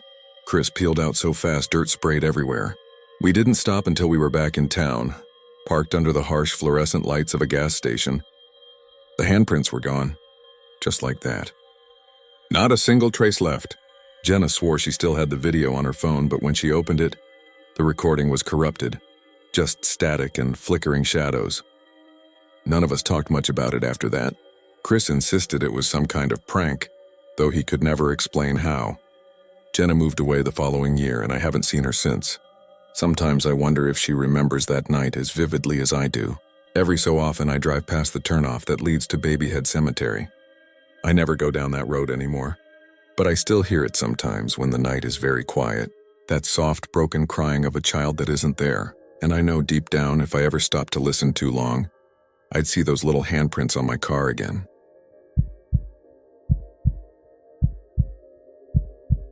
I don't care if anyone believes me, I just need to put this out there because I haven't slept right in months. Back in July, I went on a weekend trip to San Antonio with my older sister, Melanie, and her fiancé, Aaron. We were doing all the touristy stuff, the river walk, the Alamo, eating way too much Tex-Mex. On our second night, Aaron suggested we check out the San Fernando Cathedral because he'd read about the light show they project on the front. Afterward, Melanie convinced us to take a guided tour of the crypts beneath the cathedral. She's always been into the paranormal, and I figured, why not? At worst, it would be boring. At best, maybe creepy. But I had no idea what we were walking into. The cathedral itself was beautiful, quiet at night with a faint smell of wax and old stone.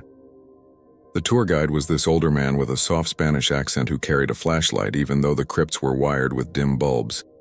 He told us about the history of the place, the buried priests, and how the church had stood since the 1700s.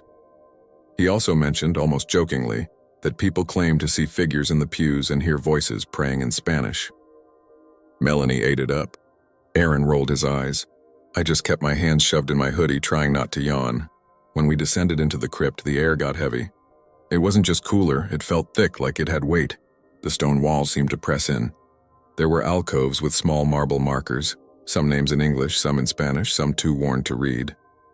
The light bulbs buzzed faintly. Every sound, our footsteps, the guide's voice, echoed a little too long. The guide explained that sometimes people faint down there, usually from the air being close, but sometimes they swear it's from feeling something brush against them, Aaron whispered to me. Yeah, like carbon dioxide brushing against their brain cells. I laughed under my breath, but it came out way too loud. The sound felt wrong in that space. At one point, the guide asked us to pause so he could share a story. He turned off his flashlight. The bulbs overhead flickered but stayed on, weak amber glows along the hall. He told us about a woman who fainted last year. She swore afterward that she'd felt someone grab her shoulder and whisper, "Perdóname, forgive me," in her ear. When she came to, she said the crypt was filled with shadows moving past her. The guide chuckled as he told it, like it was just a spooky tale to sell the tour. But while he spoke, I swear I heard something.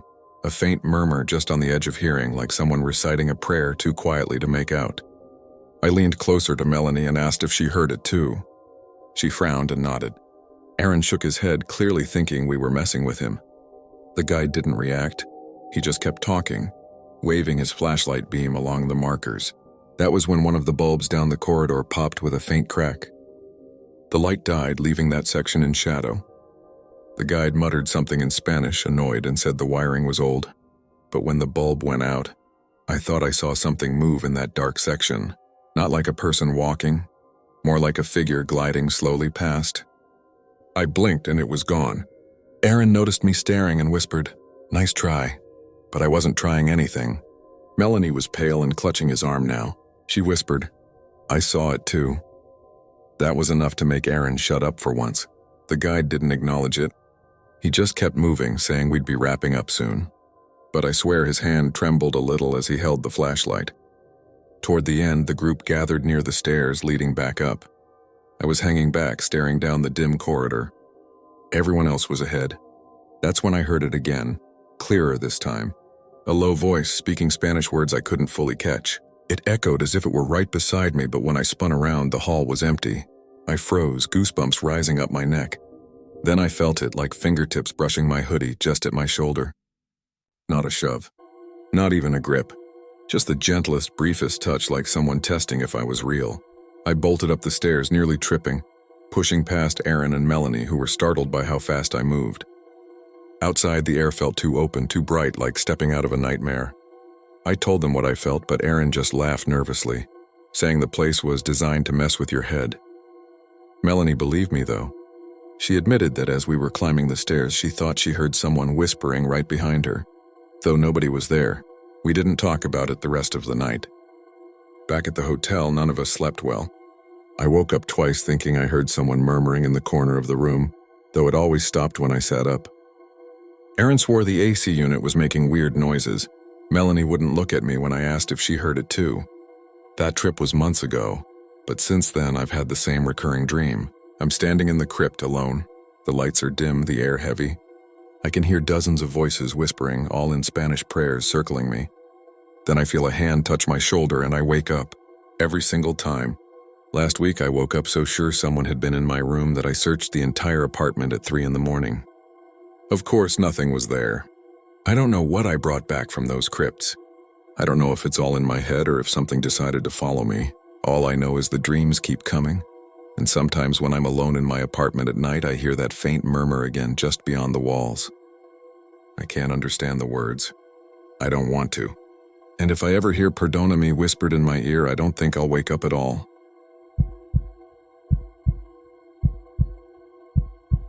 I don't care if anyone believes me, I just need to put this out there. A few years ago, I went on a late-night walk through the old city cemetery in Galveston, Texas. It wasn't supposed to be anything serious, just me, my older cousin Mark, and his girlfriend Dana. We'd been out by the seawall, had a couple of beers, and Mark suggested we cut through the cemetery on the way back to his car. He said it was faster, but I knew he just wanted to spook us. He always had a thing for ghost stories, and that cemetery was basically a playground for anyone who liked to scare themselves. It was one of those heavy nights on the island, where the air feels like it's pressing down on you. The street lights flickered in that old yellow glow, and when we stepped past the rusted gates, it felt like the sound of the city got swallowed. The crickets seemed louder. Every step on the gravel crunched too sharp, too close.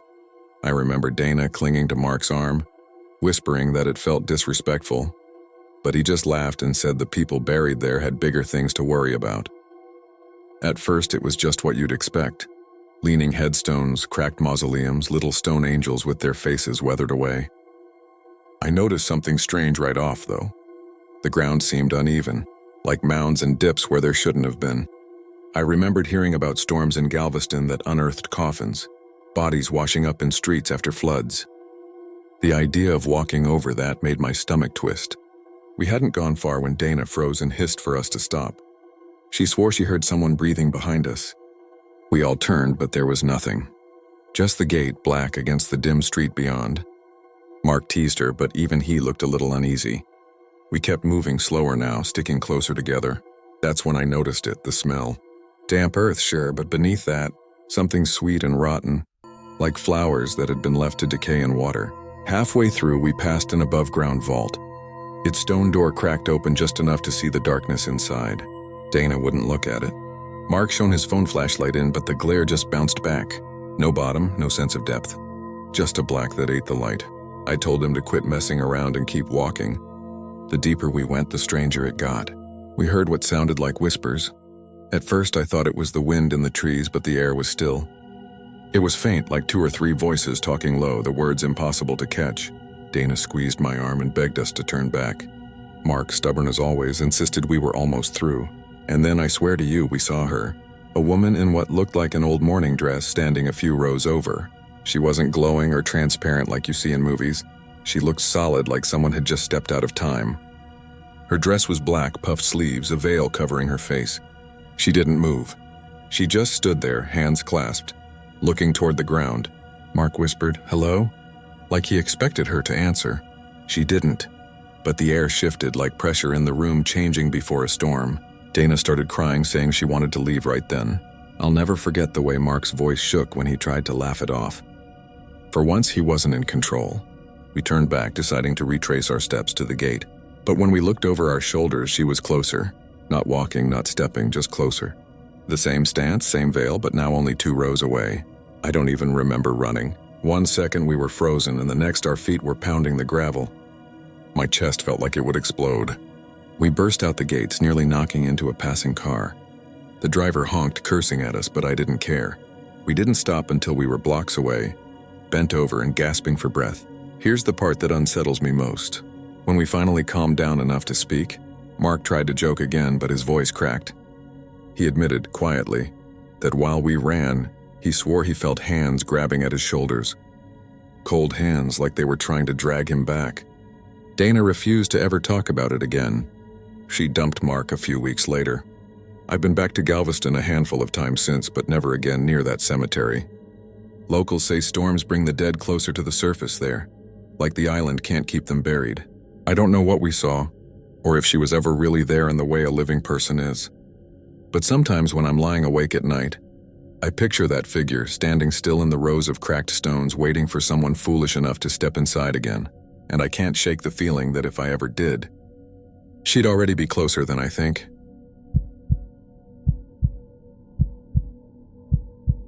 I never thought I'd share this, but it's been sitting in my throat like a stone and I need it gone. I live in Southeast Texas, been here my whole life. People joke that the air down here has a taste, like pennies and rainwater, especially in late summer when the refineries hum all night and the mosquitoes are all attitude. If you're from Beaumont, you know Magnolia Cemetery. It sits quiet behind a low stone wall on the north side, where the moss strangles the trees and the streetlights throw more shadow than light. Folks tell stories about the place. We always did, even before what happened. Back then I worked evenings at an auto parts store off Calder. My sister Sana used to pick me up when my car was in the shop, which felt like every other week. She'd bring her friend Luis sometimes, because none of us liked going home right away, and Luis was the kind of guy who could make traffic feel like a party. This was late July, a Wednesday, warm even at midnight. The kind of wet heat that fogs your glasses when you step outside. When Sana pulled up, the AC was blasting and the radio was barely on. She said she was too tired for music. Luis was in the back with a Whataburger cup and a flashlight he'd bought for hurricane season, just to feel prepared. We took that long way home we always took, past the empty strip mall and over the little bridge where the water always sits brown and still. You could smell rain that never quite fell. Magnolia Cemetery slid by on our right, Iron Gate halfway swallowed by vines, and I said, "You ever been in there after dark?" It was one of those questions you ask without meaning anything by it. Sana frowned and said not to be stupid. Luis leaned forward between the seats and said, "Let's walk for 5 minutes. If we hate it, we bounce. That's how you end up where you shouldn't. It never feels like a big decision when you're making it." We parked across the street where the curb was chipped white and went in through a gap in the wall where some stones had crumbled out. The sky was low and the air tasted metallic. The trees were hung with moss so heavy it looked wet. Even the crickets were quiet. Or maybe the sound was swallowed by that heavy feeling you get in your ears when the weather shifts. I didn't feel scared so much as intrusive, like stepping into a room where someone's sleeping. Sana kept fiddling with her car key, a nervous habit she picked up after our dad passed. She rubs the teeth of the key against her thumb when she's thinking. That night the metal scraped dryly against her skin as we walked. The path splits almost immediately. There's gravel to the left, grass to the right, and a middle strip of cracked concrete leading straight ahead to a line of tall white monuments. We went straight because it felt like a rule you had to follow. The headstones there lean like teeth, names you don't know, dates that start to matter if you let them. 1903, 1918, 1926. A whole family gone before color film. There were small wind chimes on a shepherd's hook near a newer grave, cheap aluminum tubes that click more than ring. They moved once while we passed, though the air was dead still. Luis said it was a bug landing on the string. He laughed at his own explanation. About 30 yards in, I started noticing the smell. Not rot, nothing dramatic. More like wet iron and earth, as if we were walking through the inside of an old pipe.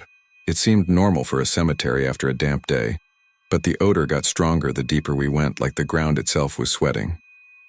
We switched on the flashlight, which made everything worse. Light caught spiderwebs strung low between the stones. A moth blundered into the beam, and the shadow it threw across a white marker looked human for half a second. Those little heart-stopping moments piled up, Needle pricks you don't notice until you realize you're bleeding. Sana stopped first.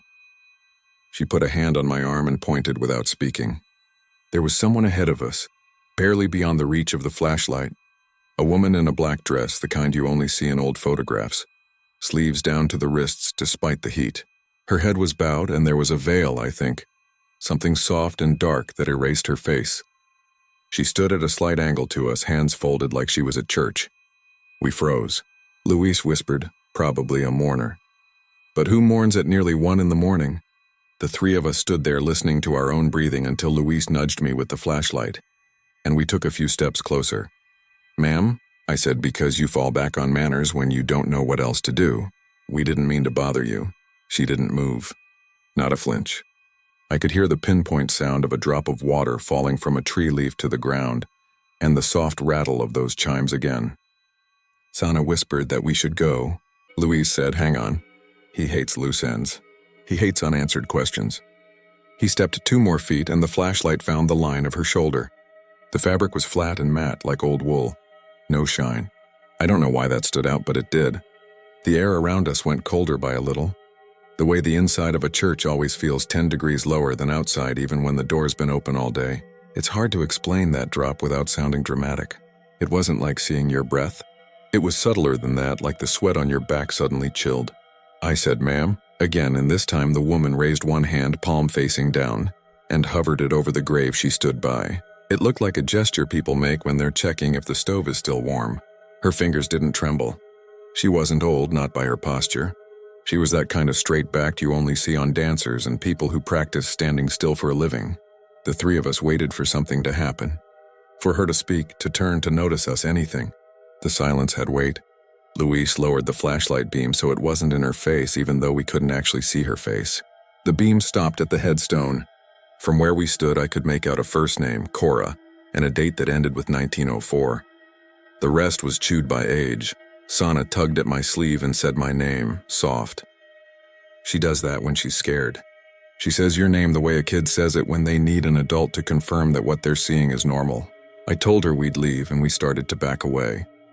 The sound our shoes made on the gravel exaggerated each step. That's when the woman in black did move, but not toward us. She slid, not stepped, slid sideways, dress barely whispering, to the next grave over. Same gesture, hand hovering above a stone like testing for heat. Then the next. She didn't look up. She didn't acknowledge us. It was like watching a librarian pull invisible books. I can't explain the motion except to say it was smooth in a way walking isn't. That was the first moment I felt true dread. Not fear. Dread. The sense that you're seeing a rule you didn't know existed being obeyed right in front of you, and if you interrupt, you'll be punished for breaking it. We left. We didn't run, but we walked fast. The flashlight picked out more names as we passed, the beam jittering because Luis's hands had started to shake. The smell of iron got stronger, then weaker, like passing a pocket of air. We reached the gap in the wall and crossed the street only to hear something behind us, the flat clap of a palm on stone. Sana flinched. Luis spun and shined the light back through the gate. Nothing moved, but the beam got muddied by hanging moss and the low haze that rises off grass at 1 a.m. We piled back into the car. The AC blew warm and the radio came back as a whisper of static. Sana said, "Okay, we're done." Luis laughed once, a short, nervous bark, and said, "That was a person. Just a person. Probably some night guard." He knew it wasn't a night guard. I knew he knew. Neither of us wanted to say what it looked like. We didn't tell anyone right away. Work, sleep, you fall back into routine fast.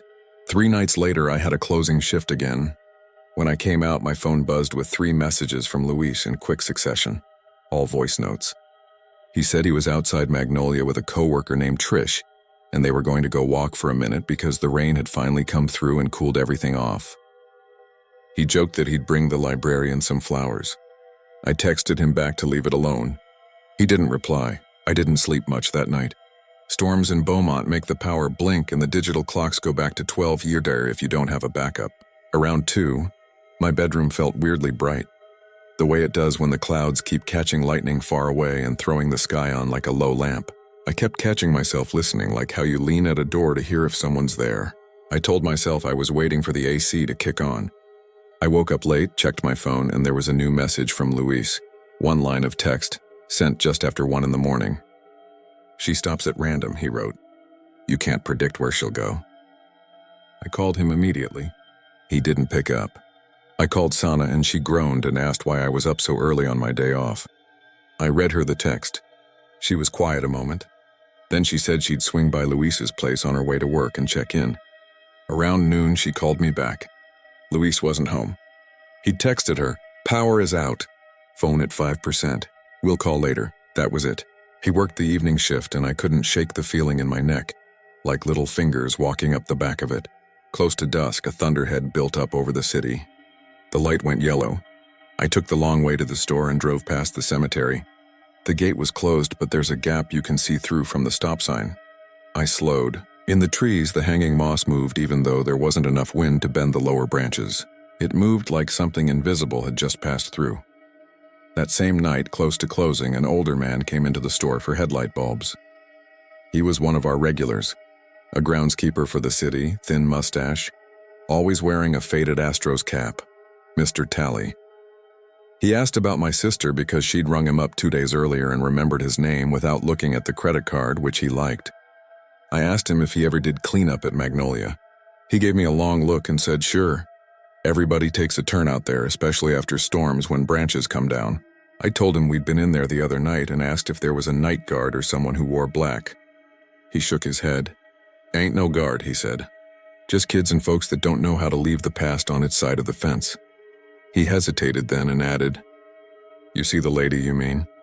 "Not a question. I don't know what we saw," I said, which is true even now. He reached into his shirt pocket for a pen, took the paper sleeve off the headlight bulb and wrote a name. "Ask for this one out there if you're determined to be foolish," he said. "She does the records, keeps the genealogy files. She'll tell you the stories. But listen, boy, don't try to see her face. That's how folks make trouble." "Who?" I asked, meaning which person made trouble. He capped the pen and pushed the paper back to me. "You. People. Anybody who has to know more than they should." I didn't sleep again that night. You think the body would insist, but unease is clever. It finds a way to feel like caffeine. I opened the message from Luis again and again. She stops at random. I thumbed the words like a rosary. The next morning, Sana called to say Luis was sick and wouldn't be in. He finally answered a text around lunch and said he was fine. Just tired, but his voice note that followed sounded like a whisper recorded under a blanket. He said he wanted to talk in person, not on the phone. He asked if we could meet that night at the Whataburger on 11th Street. Neutral ground. Fluorescent light, people around. I said yes. He showed up late and pale, with salt lines dried on his shirt like he'd walked long in damp clothes and then sat in a cold room. He didn't touch his fries. He kept looking past us to the window as if the parking lot held a clock only he could read. We waited. He tapped his cup with a straw, soft like a metronome. "Me and Trish went in," he said finally. "You know that. I texted you because the flowers thing felt funny in the moment, but not after. We took the flashlight and we were just walking. The air had that taste, like a battery." He touched his teeth with his tongue as if to prove it. And she was there. Not right away. We were almost halfway in, near the row with the big magnolia stump, and she was just standing. Trish thought it was a statue at first. You know how you think. But then she moved the hand. Same way you said, over a grave like she's checking something. Then to another. And another. No rhythm to it. Like dice. He smoothed his napkin out very carefully, the way you do something delicate to keep your hands from shaking. We didn't talk to her, okay? We didn't. We stayed far. She never looked up. The veil. I don't think there's a face behind it. It isn't darkness exactly. It's that feeling you get when you stare into a window at night, and your eyes keep trying to make a reflection. Trish whispered something, I don't know what. I thought she said a name. Maybe her grandma's. Then the woman stopped at a grave to the left. But there wasn't a grave there. What do you mean? Sana asked. I mean there was a patch of ground, he said, eyes on the window again. Grass. A low spot where maybe there used to be a marker. But nothing now. She put her hand out over that spot and kept it there like she was waiting to feel heat. And when she did that, everything got wrong. Quiet. Like the quiet isn't quiet. Like the quiet is listening. And then the chimes way back by the gate rang once. One hit, I don't know how. There was no wind. After that, I just wanted to be gone. We left. We walked, then we ran. Trish, he said, hadn't slept since. She worked mornings at the coffee shop on Phelan and kept yawning like a kid. She'd told him she kept hearing a coin drop in her house at exactly 2:11 a.m., thin metal on tile. And when she turned on the light, there was never anything there. Luis said he'd been waking up to the faintest pressure on his forehead, like someone was testing his temperature with the back of a hand. He'd get up and splash water on his face, and the tap water would taste like it does in a new copper pipe. He didn't say it out loud, but it was clear. Something from that place had learned them. I felt dumb, like I should have said some prayer or apology when we first saw her, or at least goodbye when we left. I don't even go to church, but I thought of all the times I'd laughed at people for believing in rules. "We can go talk to that genealogy lady tomorrow," I said, offering the only active idea I had. "Or talk to the city grounds people. There has to be some explanation. People say it's a legend, okay. But legends have stories. Stories have edges, and if you can find the edge, you can step off it." Luis didn't nod. He just flattened his napkin again and said he was tired. He hugged us both too long and drove home. Sana texted him when she got in and again at midnight. No reply. The house felt elongated, like the hallway to my bedroom was deeper than usual. The AC clicked and I almost jumped. Around 1, lightning rippled somewhere south. I turned my phone face down and told myself to breathe. The mind listens when you talk to it kindly, even if it doesn't obey. At 2:11 a.m., I didn't plan that. I wasn't looking for it, I swear. I heard the sound of a coin hitting tile. Just once, clear as a bell. I don't have tile in my room. But the sound came through the air vent like music from a neighbor's radio. I sat up so fast the blood left my head. The house didn't feel empty exactly. It felt like someone had left a door open to a room we never use. I padded out into the hallway and flipped the bathroom light on. The mirror fogged slightly even though the sink hadn't been used. The tap water tasted metallic. It's strange what the brain does when you run out of reasons. I picked up my keys and drove. I didn't call Sana. I didn't call Luis. I just drove Kirby to Laurel and then over, past the convenience store where the ice machine sighs all night, past the house with the motion light that jumps at moths. The streets were mostly empty except for a single police cruiser parked half a block down with the engine off. I turned into the little slot of curb across from Magnolia and sat with the headlights off.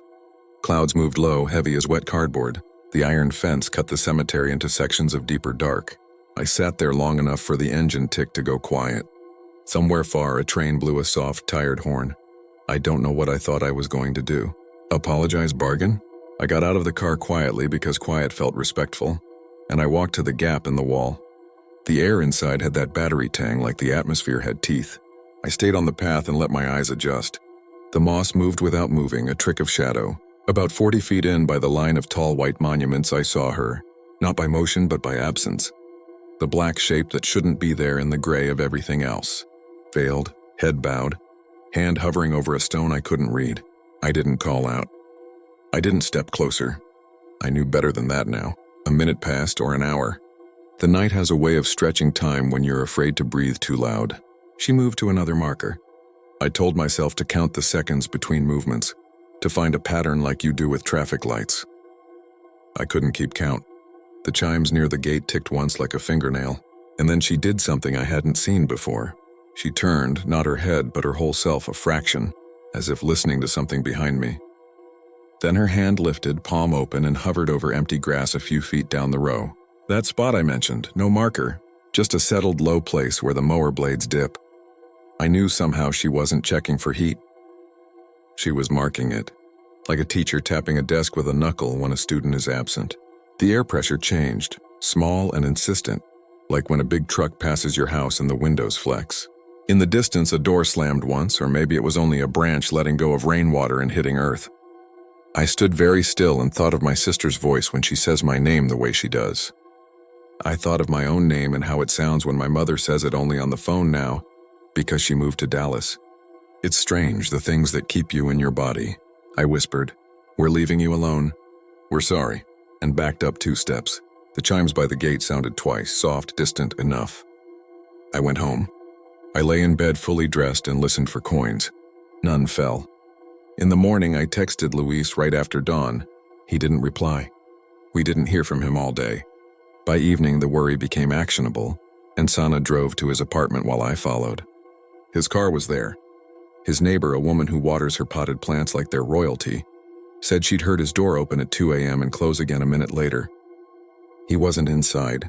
The chain was on. No sign of struggle, no drama. Just the air with that faint coppery taste and a WhatsApp message pinned at the top of the chat. She stops at random. Someone reading this is going to think this is where I say we called the cops and they rolled their eyes. That's not what happened. We did call. Officers came and took a report.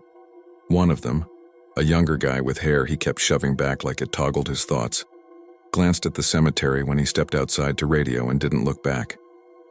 He told us people go off sometimes and come back in a day or two, and that if our friend returned on his own, we should let the station know. He meant well. People always mean well until meaning well runs out of uses. 2 days later, Luis's sister called. He'd shown up at their aunt's house in Port Arthur with a bag and that 1,000-yard look people describe after hurricanes. He wouldn't step inside until they turned off the ceiling fan because the string made a clinking sound against the light fixture that set his teeth on edge. He wouldn't talk about Magnolia. He wouldn't say why there was a smear of dirt exactly the size of a hand across his forehead like he'd been blessed or marked. By the time they asked him to wash it off, it was gone. Fades quick, like a bruise you only imagine. He told them he would be okay if he stayed busy. That's what he kept repeating. I have to stay busy. And every afternoon around 2, he walks 3 miles now, as if motion itself is a prayer. We see him sometimes. He waves, but only with his fingers, never with his whole hand. Sana and I drove out to Magnolia in the daylight the next weekend. I told her about the records lady Mr. Talley had written down. We found the tiny office with the dusty window unit, and a woman named Ms. Flores let us look at a binder full of typed pages and photocopied news clippings, births and deaths and storms. We didn't ask for the woman in black, not directly. We asked instead about unmarked graves and old sections where markers had been removed for maintenance. She said there were plenty. Floods wash things away. Families move. Names fade.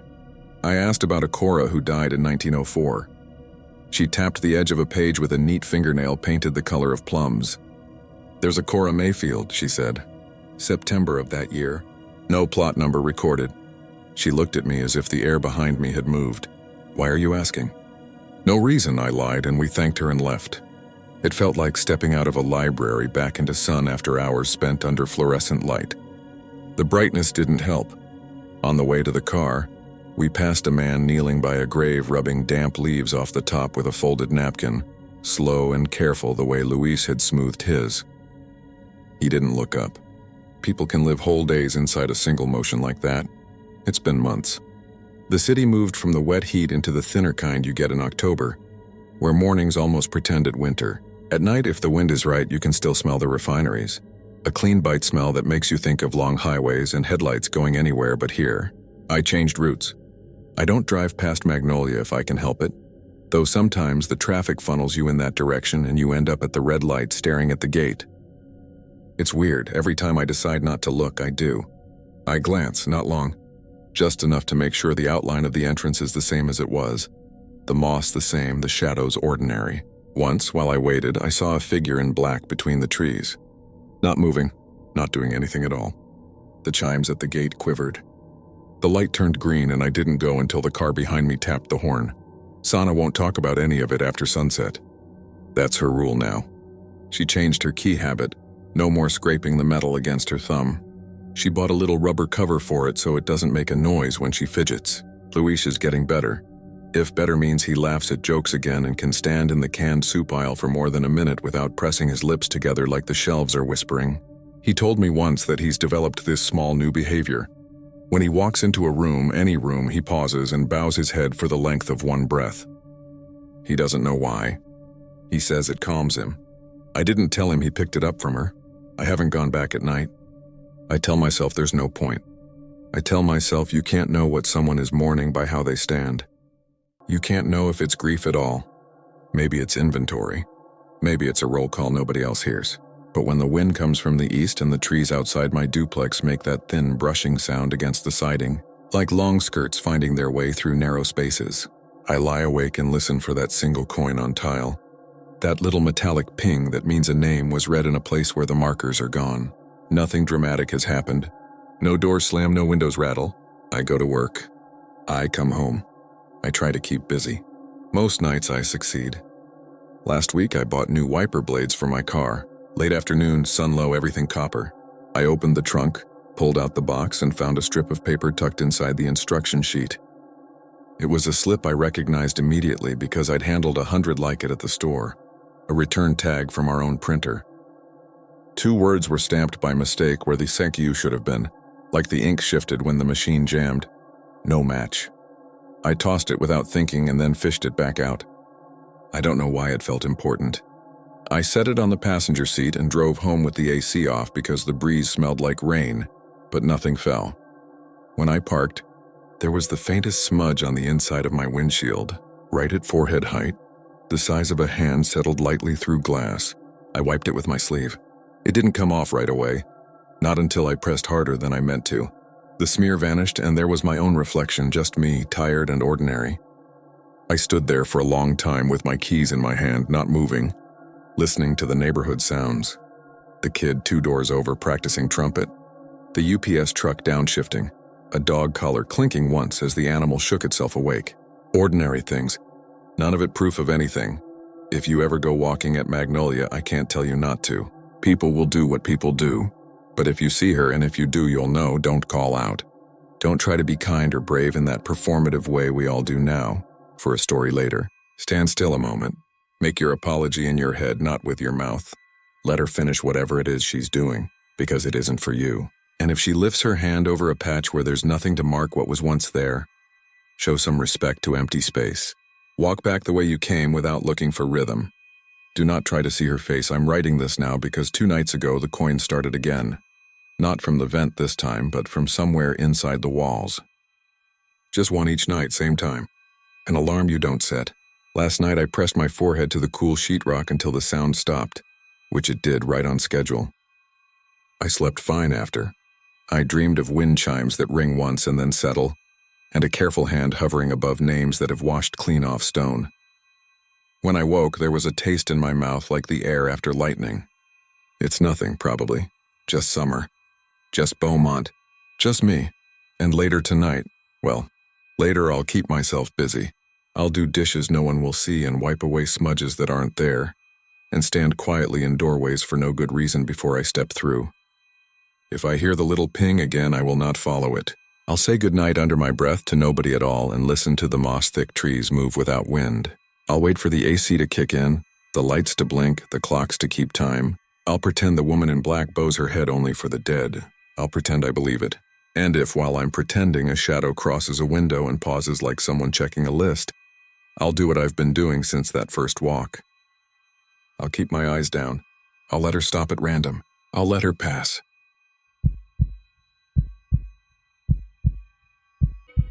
I don't care if anyone believes me, I just need to put this out there because it's been eating away at me for years. I live in Calhoun County, Texas, and for most of my life, Powderhorn Cemetery was just this forgotten little place out near the marshlands where hunters and fishermen passed by on their way to the bay. Everyone around here knows it, but hardly anyone visits. The graves sink into the mud, the headstones lean and crack, and the place is always damp, even in summer. When I was younger, my cousin Alex and I used to bike out there when we were bored, usually daring each other to walk between the graves after dark. It always felt heavy there, like the air didn't move the same way. You could hear crickets and frogs everywhere else, but the closer you got to the fence line, the quieter it became, like something muffled the sound. One October evening, Alex convinced me to ride out with him. He'd heard from one of the older fishermen that pale shapes were moving around in the fog that week. Figures that looked like people but vanished when you tried to look straight at them. I thought it was just the kind of story guys tell to spook kids, but Alex was obsessed. He dragged along his friend Maria too. She was the type who never got scared, and she kept saying we were being stupid.